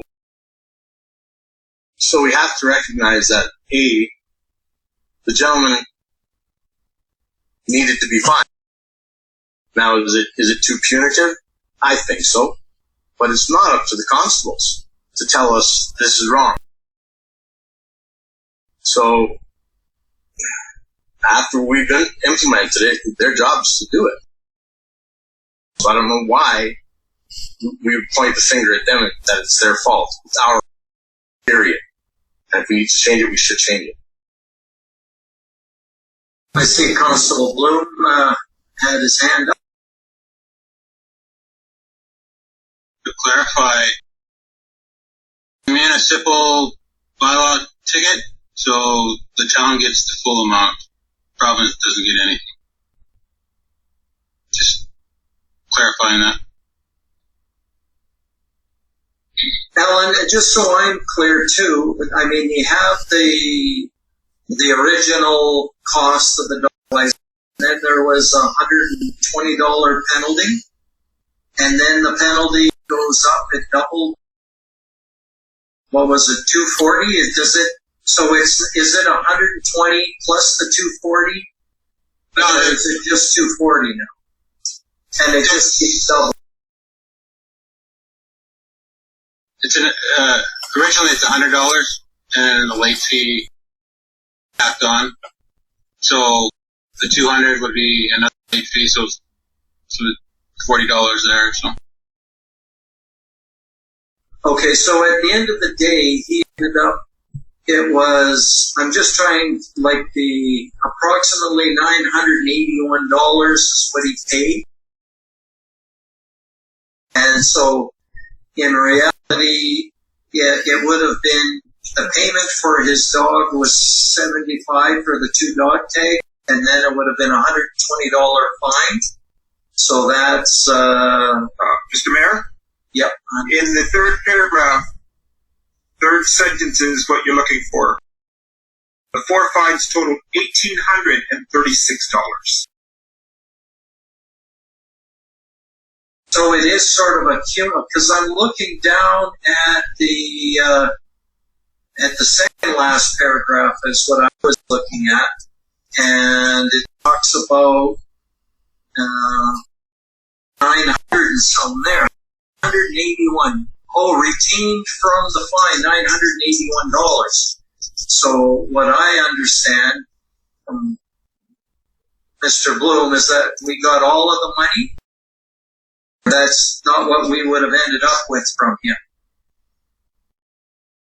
I'm under the impression it was the town gets the full amount.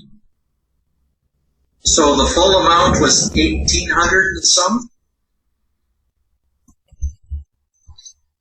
I believe so. 1836? Okay, I just wanted to make sure I was clear. So yeah, I'm of the belief that, I mean, if none went to the province, I'm fine too with issuing some back. I mean, he has to pay his fees, plus I believe he should be paying his penalty, which, $120 on top of that. In my head, that's a reasonable penalty. Sends him a message to pay it in the future, so that's where I'm leaning.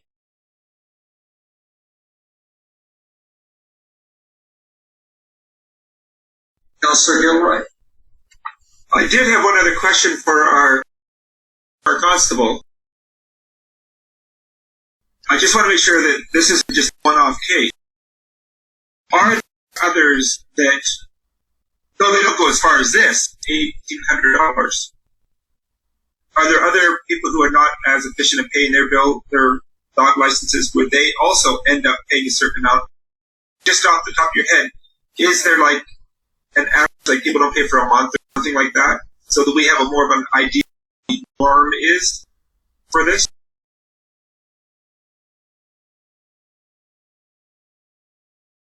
There's going to be, I believe, 4 trials due to the fact that there's other dog owners that are pleading not guilty to this. So sure that there's going to be some that have a month or two that they forget to renew their license, but typically everybody's fairly diligent. Obviously there's some out there that disregard it. So we have 4 currently going to trial. Not to that extent, but there are, I can't remember the exact amounts, but they're not that 1,800, they're less than that, quite a bit less than that.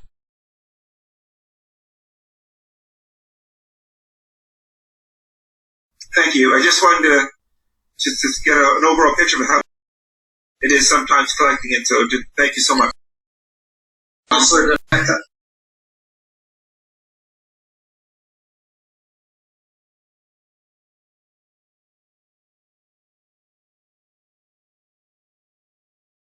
That's craziness. The amount that fine has accumulated.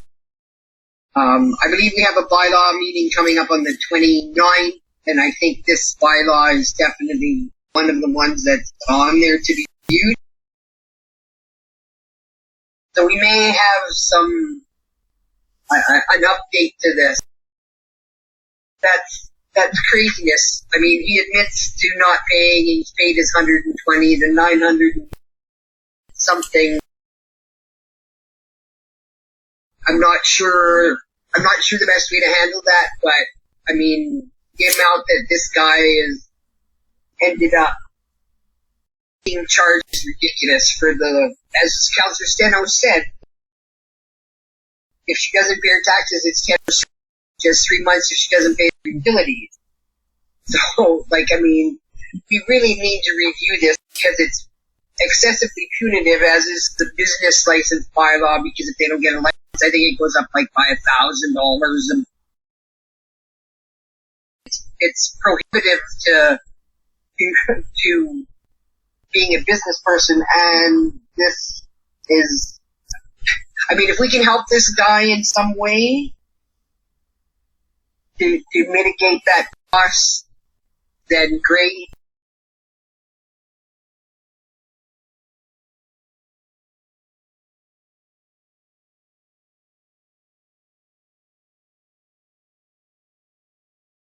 All right, Councillor Long just put up his hand because he wanted to speak, and next thing I knew he was gone. I'm not sure if he hit the wrong button. But Councillor Daneka, before you leave, I'm just wondering what you would suggest is fines. What would you recommend here? Because we need to, well, I guess he's asking for a decision, and we need to make one. I totally agree with you. We need to revamp the bylaw. It's out of line, but we do need to make a decision on this. I'm wondering what your thoughts are.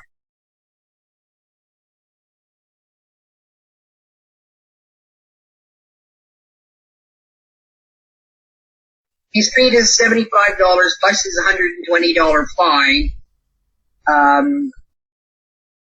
So how many months was it from the time that the license should have been renewed to when it was paid. Like, are we talking like this whole 8 months or whatever that it accumulated to $1,836? Can somebody answer that question? Councillor Bloom perhaps can. It would have been 6 months. So the fines doubled each month? Is that what happened? Over the course, yeah, every 2 weeks. So over the course, and then I arbitrarily concluded that was the end of it. So they ended in I think the 1st of April. So it wasn't 6 months that he was overdue. It was more like 6 weeks. He didn't renew his dog license for 6 months, but the fines were ended at April sometime, like mid-April. He says he paid the fine May 1st, according to his letter. Yeah, and that's not 6 months because the dog come due at the first of the year, right? As of January. So it was done in April, so it wasn't 6 months. No, I'm saying his dog license renewal wasn't done for 6 months until he paid the fine and came in. Okay. When's his dog license due? 1st of January. January 1st. Okay, and then everything wrapped up and was paid in May 1st or early May. So that means that it was only maximum of 5 months between us. Yeah.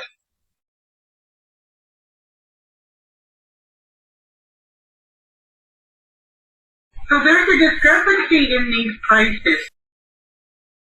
The information that we have in the letter, in the 3rd paragraph, he says that he owes $1,836. The letter goes on, the 2nd paragraph from the bottom, it says that 40% of the fine and $981.60 went to the town. So we need to get this straight. Because we have our peace officers saying nothing went to the province. The numbers aren't matching up here. So I will take ownership over part of this. And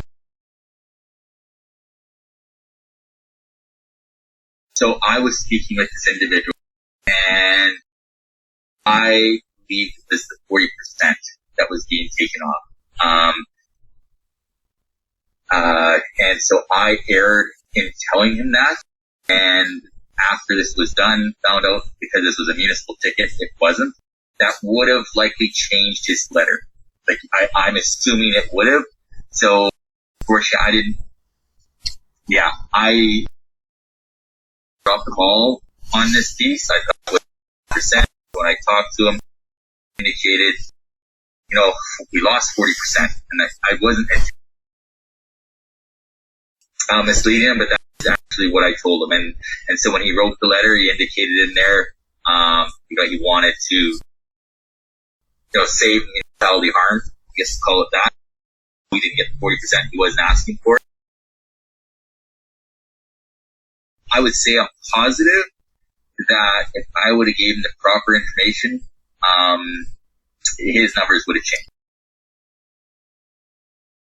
And really what I should have done is, in finding that out, I probably should have pulled this item and got him to redo the letter. So what we may want to do, depending on what council, because I unintentionally, but I correct information, I thought it was a 40%. Letter would have changed. Hey, Councillor Gilroy. Our peace officer brought up a very important point that we need to consider when we're looking at any refund to Mr. Gilmore.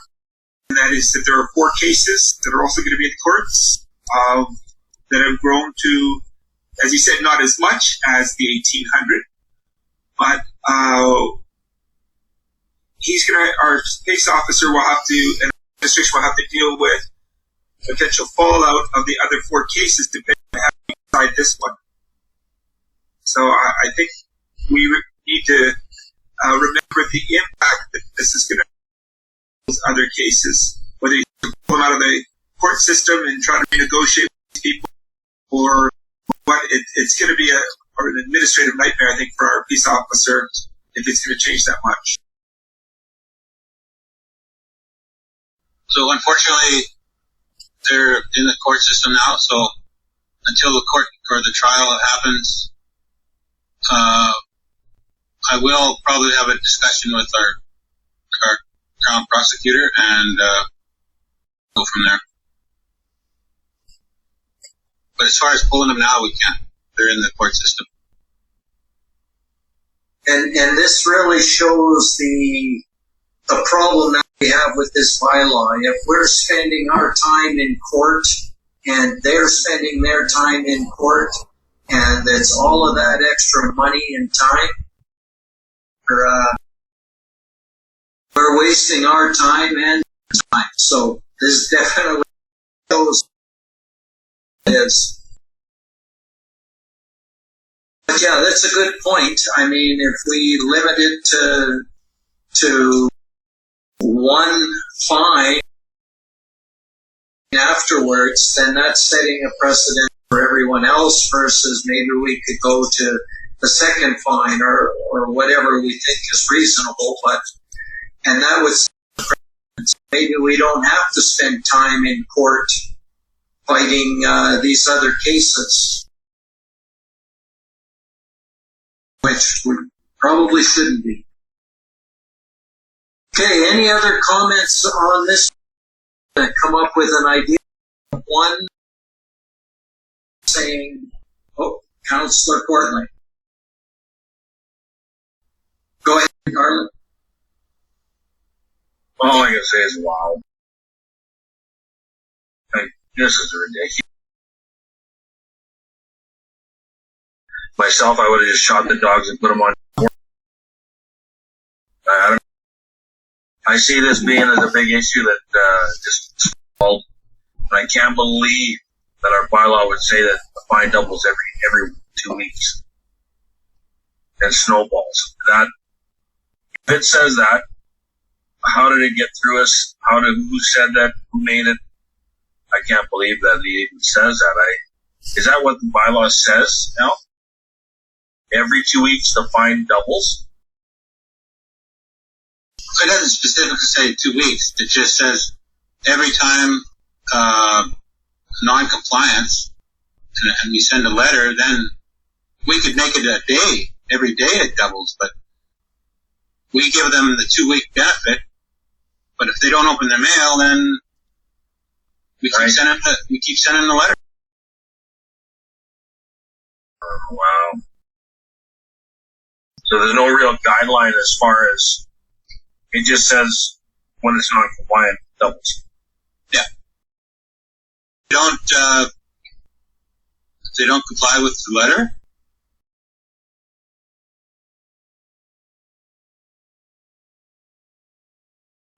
oh, okay. I get that, but so you could do that every hour. Well, every day, basically. Yeah, every 24. Yeah. Yeah, right. Really, if you want to part it. Yeah. Right. So, okay. Well, that alone.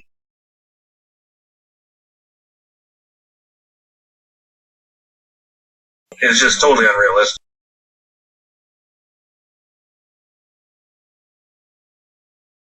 There'd be bullets flying because I would lose it. Myself, looking at this, we have to redo this bylaw. This is an absolute redo. Wording, however you want to word it. Because it should be, I don't know, what's the answer? Once a month, once you limit it to 2 months and then it's revisit. I don't know yet. It's going to be a case by case basis. Yeah, I know. So my feeling in general is, on this particular incident, to me, I feel $120 fine.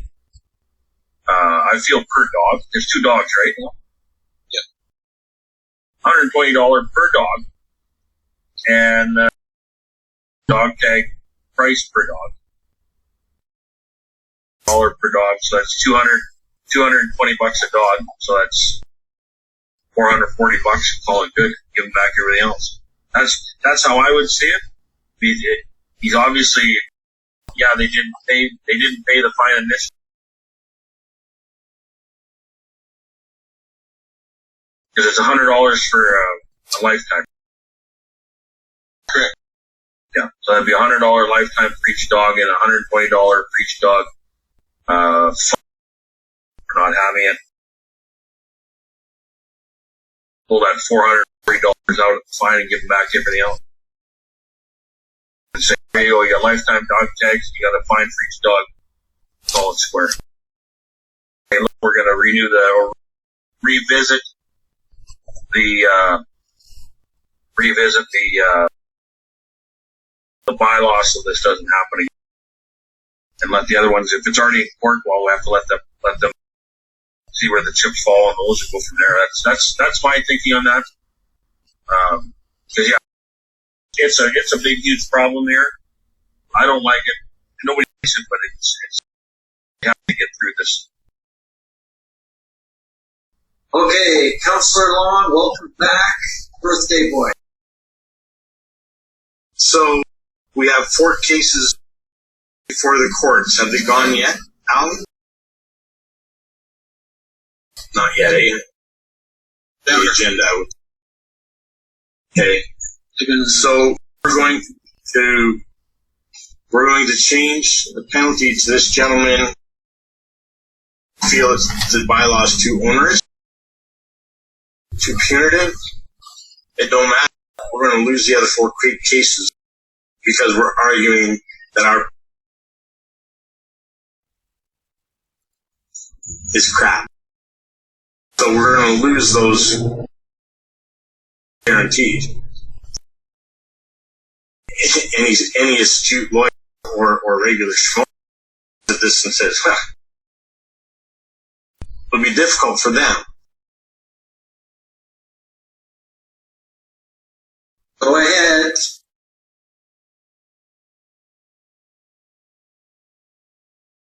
Well, we did have a motion from Councillor Stenhouse.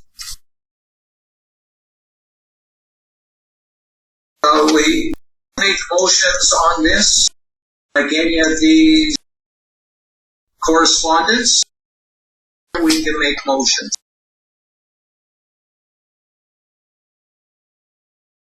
Okay. Yeah, we can make a motion on it. We need to deal with this particular item. And so, the motion, did you catch the motion?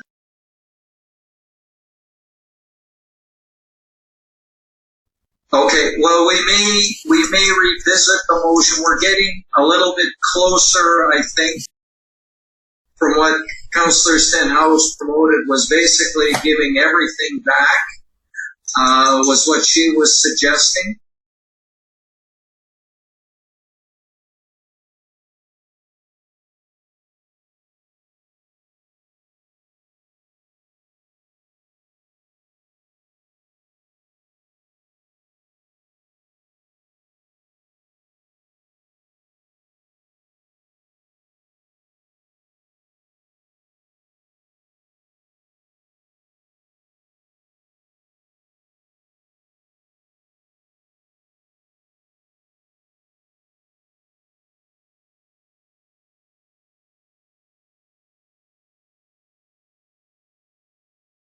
Yeah, the first 14.1, 2, and 3 would just be for information, and 14.4 is what we have a motion on.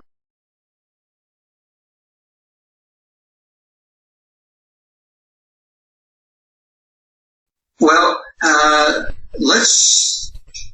we'll just throw one quick question to Councillor Stenhouse, and she can tell us what her motion is. I can repeat my original motion if you want. Do you want me to repeat exactly how I stated it? Because I have it written down. Okay. that council refund $981.60 to Mr. Gilmore and disregard the $120 fine that he only paid $75 per dog tag. That was my original motion.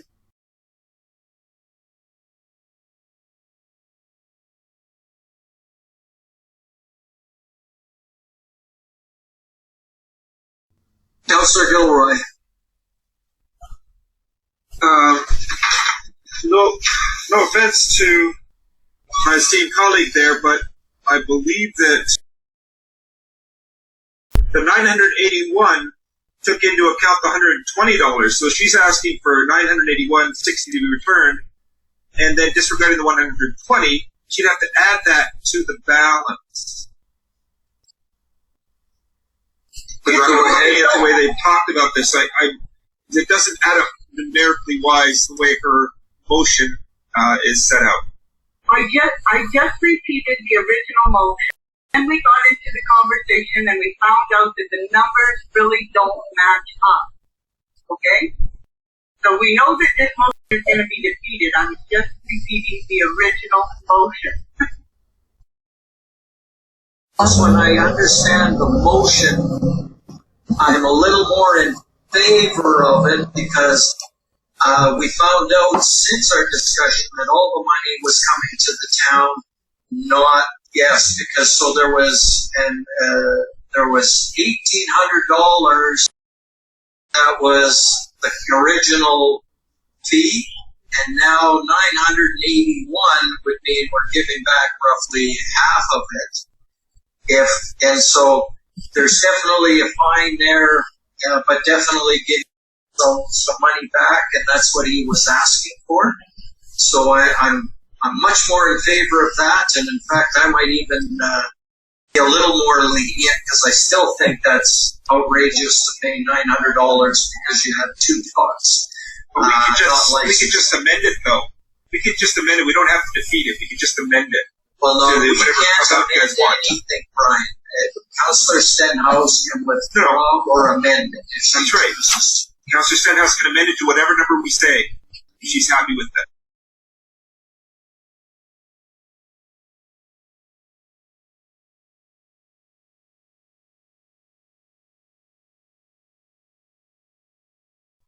No what?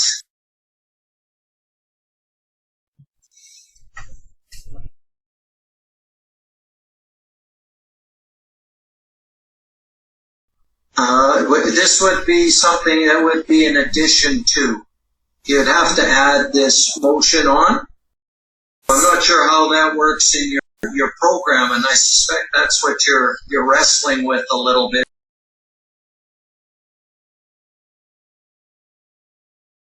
Just write this one on paper and get some help on how to add it in.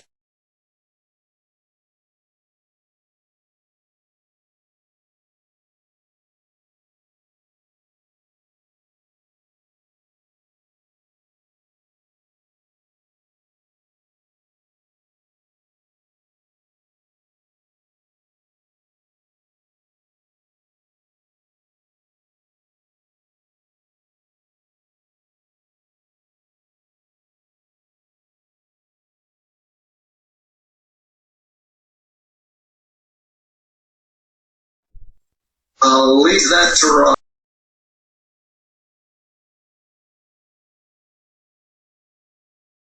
So these council correspondence are here for council, and we will have to, because I think there were a couple that were missed for information. So we will have to go back, and council will have to accept a couple of these for information. I don't think there was a vote on.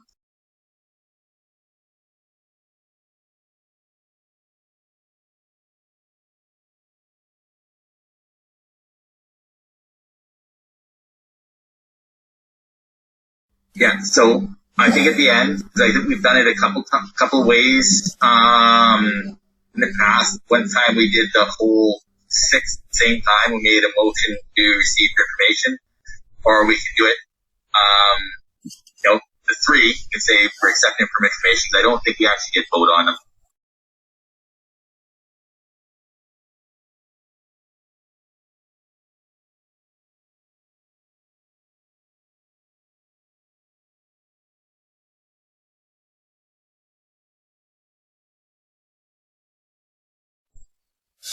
I don't know. So the agenda item is 14.4. This is just information that's being provided to council, and council has the ability to make a motion on whatever they want to make a motion on.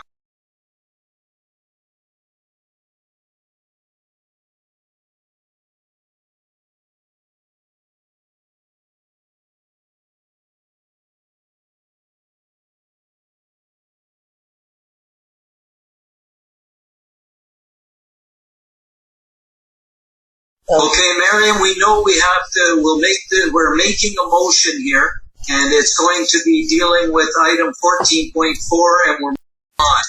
The question is, I'll ask Councillor Stenhouse if she's happy with her motion or if she wants to revisit this motion. Yeah, we need to move on. It's a motion that we can make. We're moving on here. Councillor Stenhouse, you want to make, or you want that as your motion? Just want to double check. Oh, I don't want that as my motion. I want it says the figures have changed. I need to change these figures here and I don't have my calculator handy. It's 854.40 is what we're keeping already on the 40%. So what's the figure? What is the, in my motion, what is the figure we are refunding Mr. Gilmore? $981. So he's still going to sit there with a fine of $900. No, 854 he's already paid. If we refund him that difference. Yeah. And out of that 854, there's some costs for his dog license, and then the rest would be fine. Yeah, okay. I'm sticking with it then.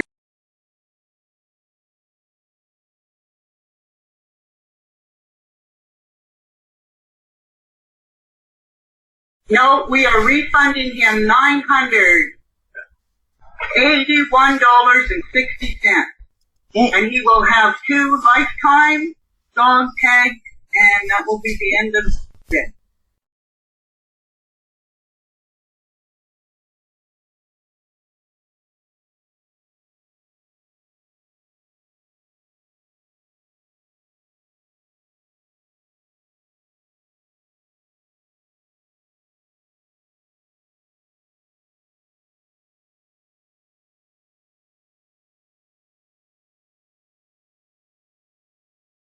Okay, so let's just table this till our next meeting then. Are you guys okay with that?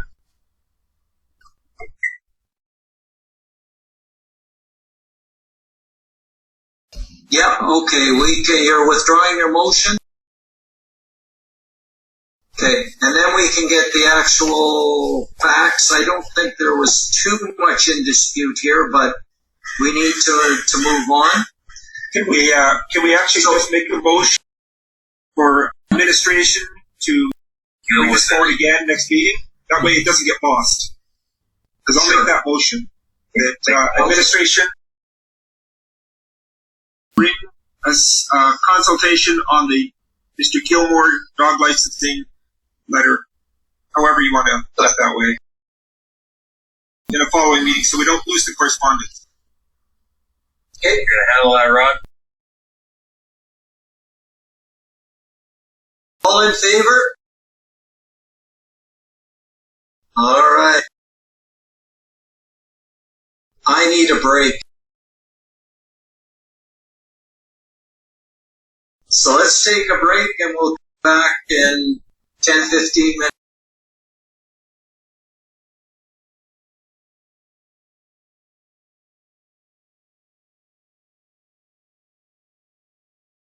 Our written and verbal reports. We will start with Councillor Danaka. Oh, sorry, Rod, go ahead. Mr. Mayor, one of the things I think you did miss earlier, I'm pretty sure of it, you probably did miss on just receiving a couple of the documents for information. So if we could just get a motion to the fact that you received them for information, or I think he gave a motion on the first, the RCMP stuff, and a motion on that, but I think the middle two. I'll just make I'll make the motion for 4.1 to 4.3 that we receive it for information. All in favor? Thanks for catching that. Sorry, Donna, we'll just move on then to 16, or to your report.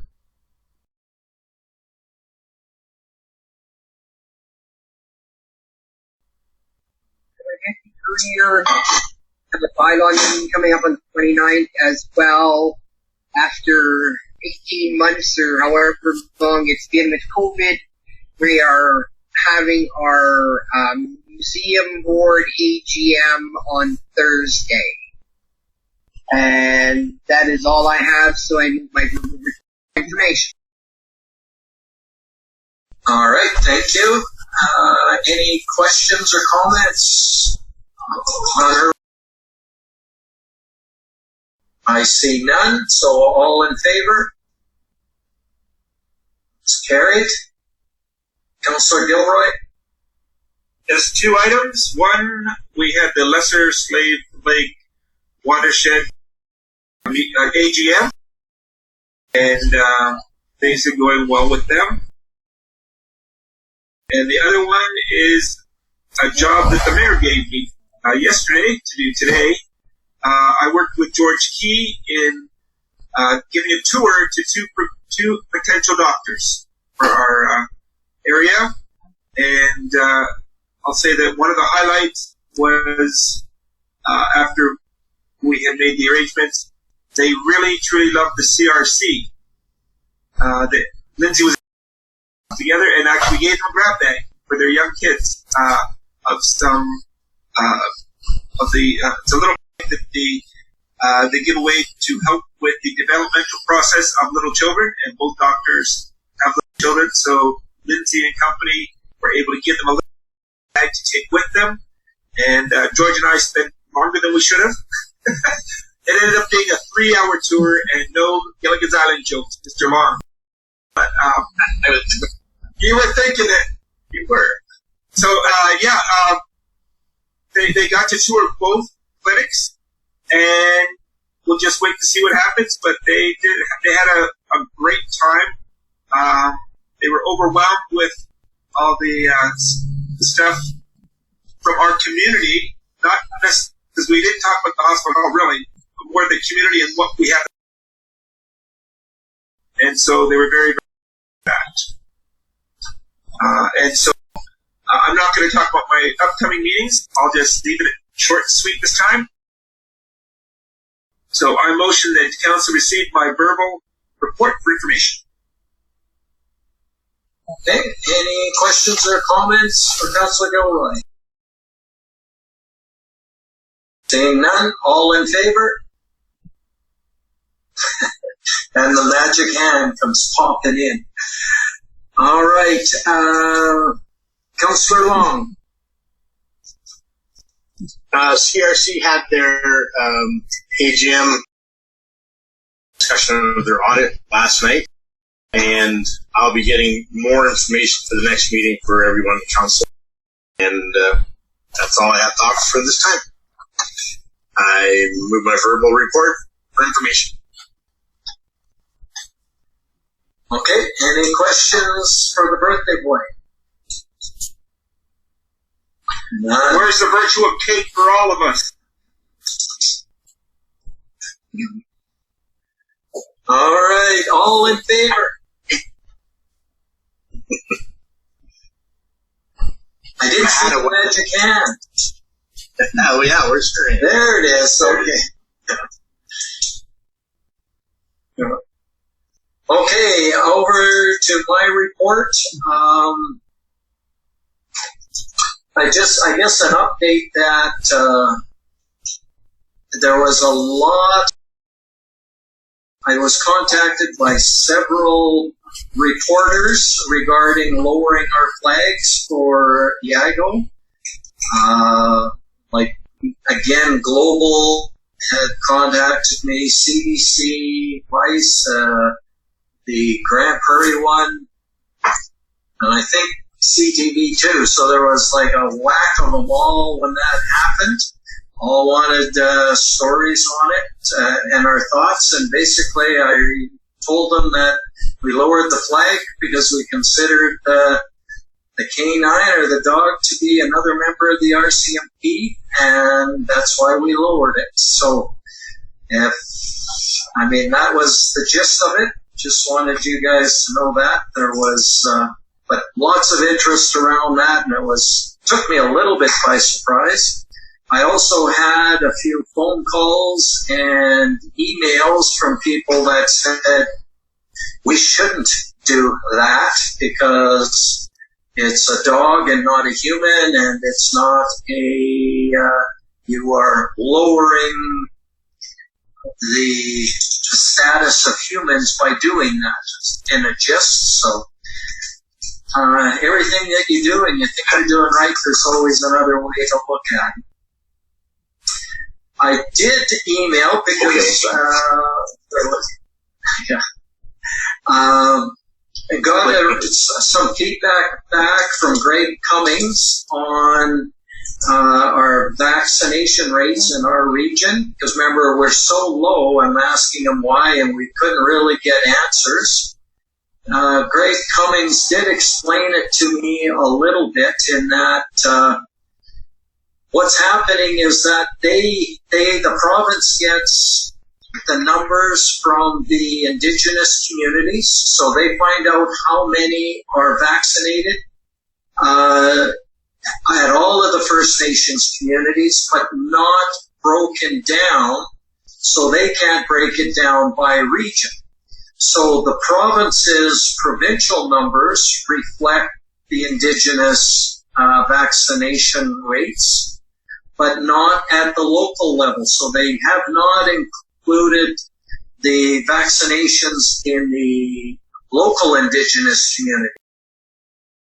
We have roughly a third or maybe more that live in those Indigenous communities, and their vaccination rates aren't counting at all in our total. So we're losing 30% vaccinations right off the bat to that. And then to add to it, when I look at their information, they've cut out the Swan Hills area, and they've included the Atikamekw area, so that ratio of 30% might even be a little bit higher. So I thought that was very interesting. Just a little bit from Heart River Housing. They are starting to work on their pilings and their underground electrical right now in terms of the construction. Their test holes have went well with the pilings, so that looks like it's promising. There won't be any additional issues with the pilings.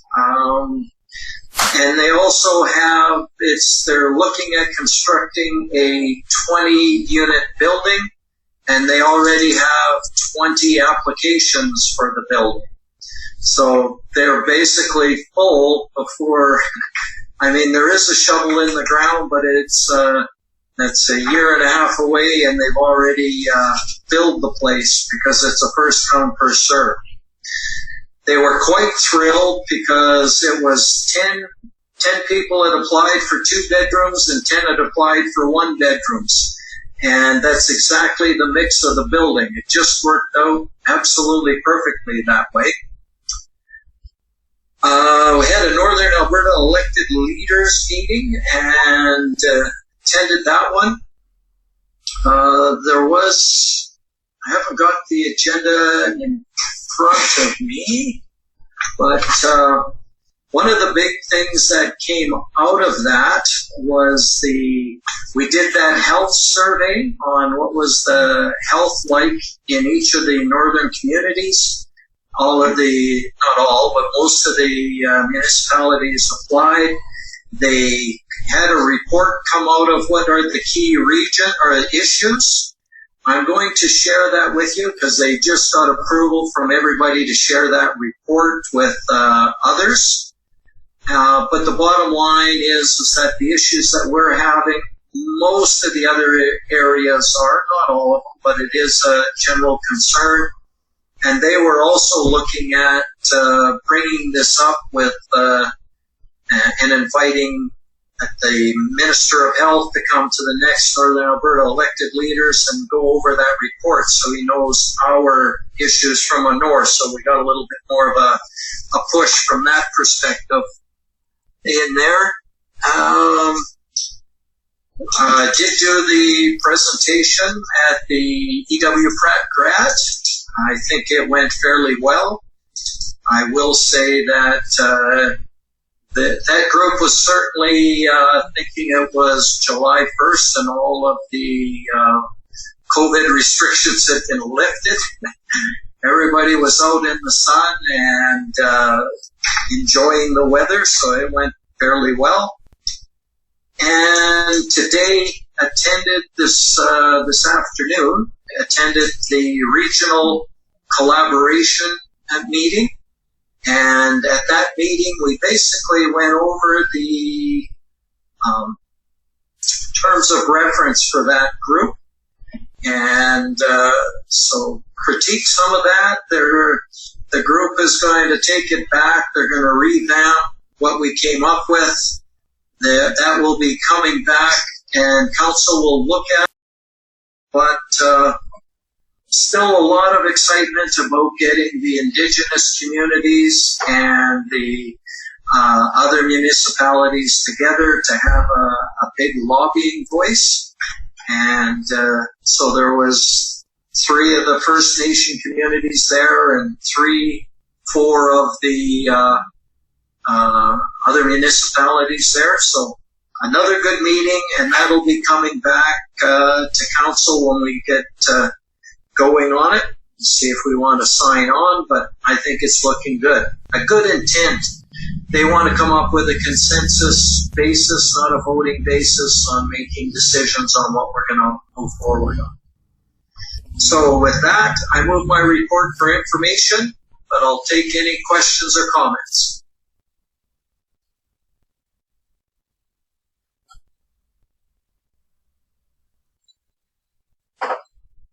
This doesn't look good. Everybody's frozen up on my screen. Can you guys hear me?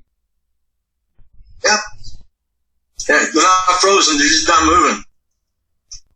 I saw Brian blink. I knew I put We're just waiting for you. Yeah, the way it's frozen, it looks like I put Armin to sleep. Okay, seeing no questions, because I can't see anybody moving, I'm going to ask if there's anybody that objects to moving it for information.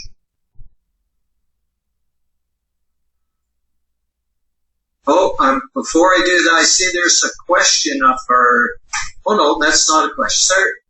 Okay, I'll move let's call that carried. I heard no objections. Councillor Courtney. No report. No. Thanks for waking up, Arlen. I know they're going to put you to sleep. Want to catch up on the party there with Michael. Councillor Stenhouse. No report. All right, thank you. And we do have a confidential matter, is that correct, Rod?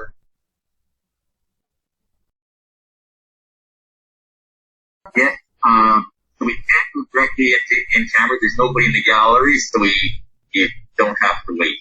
Door's already locked and we're alone, so. I think I should have brought this up in my report. Too late. Again? And I've been hearing through different various grapevines or whatever that there's a fairly large number of our area that hasn't or did not receive their census. Linda and I are one, never received it. We did the 1-800 number, but we don't have time to sit on the line for 4 hours for somebody to come and give you an access. So I'm not sure what we need to do regarding the census.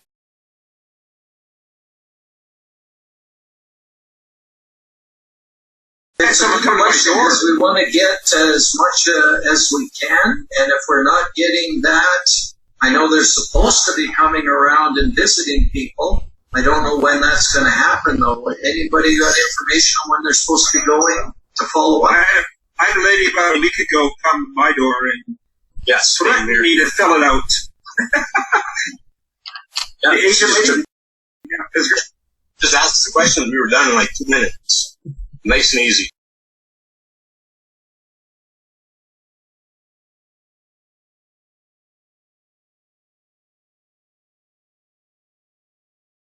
All right. Well, I don't know if there's any more advice we can give Donna on that one if we need to be doing. So it sounds like they are following up with some of the people. Maybe they just need more time to get to. Is the commissioner. So if she goes to their place, OJ, Donna? OJ Yelansky? And his wife's the commissioner, so she would have all the information. She could take your information for you. She'd fill out the form.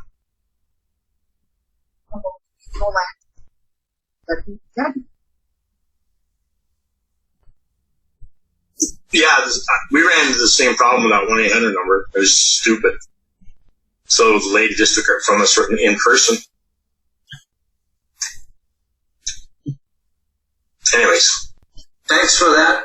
So that's a good place to follow up, Donna. All right, let's make a motion to go into camera. I'll make that motion, Rod, at 9:48. All in favor? Okay, that's carried.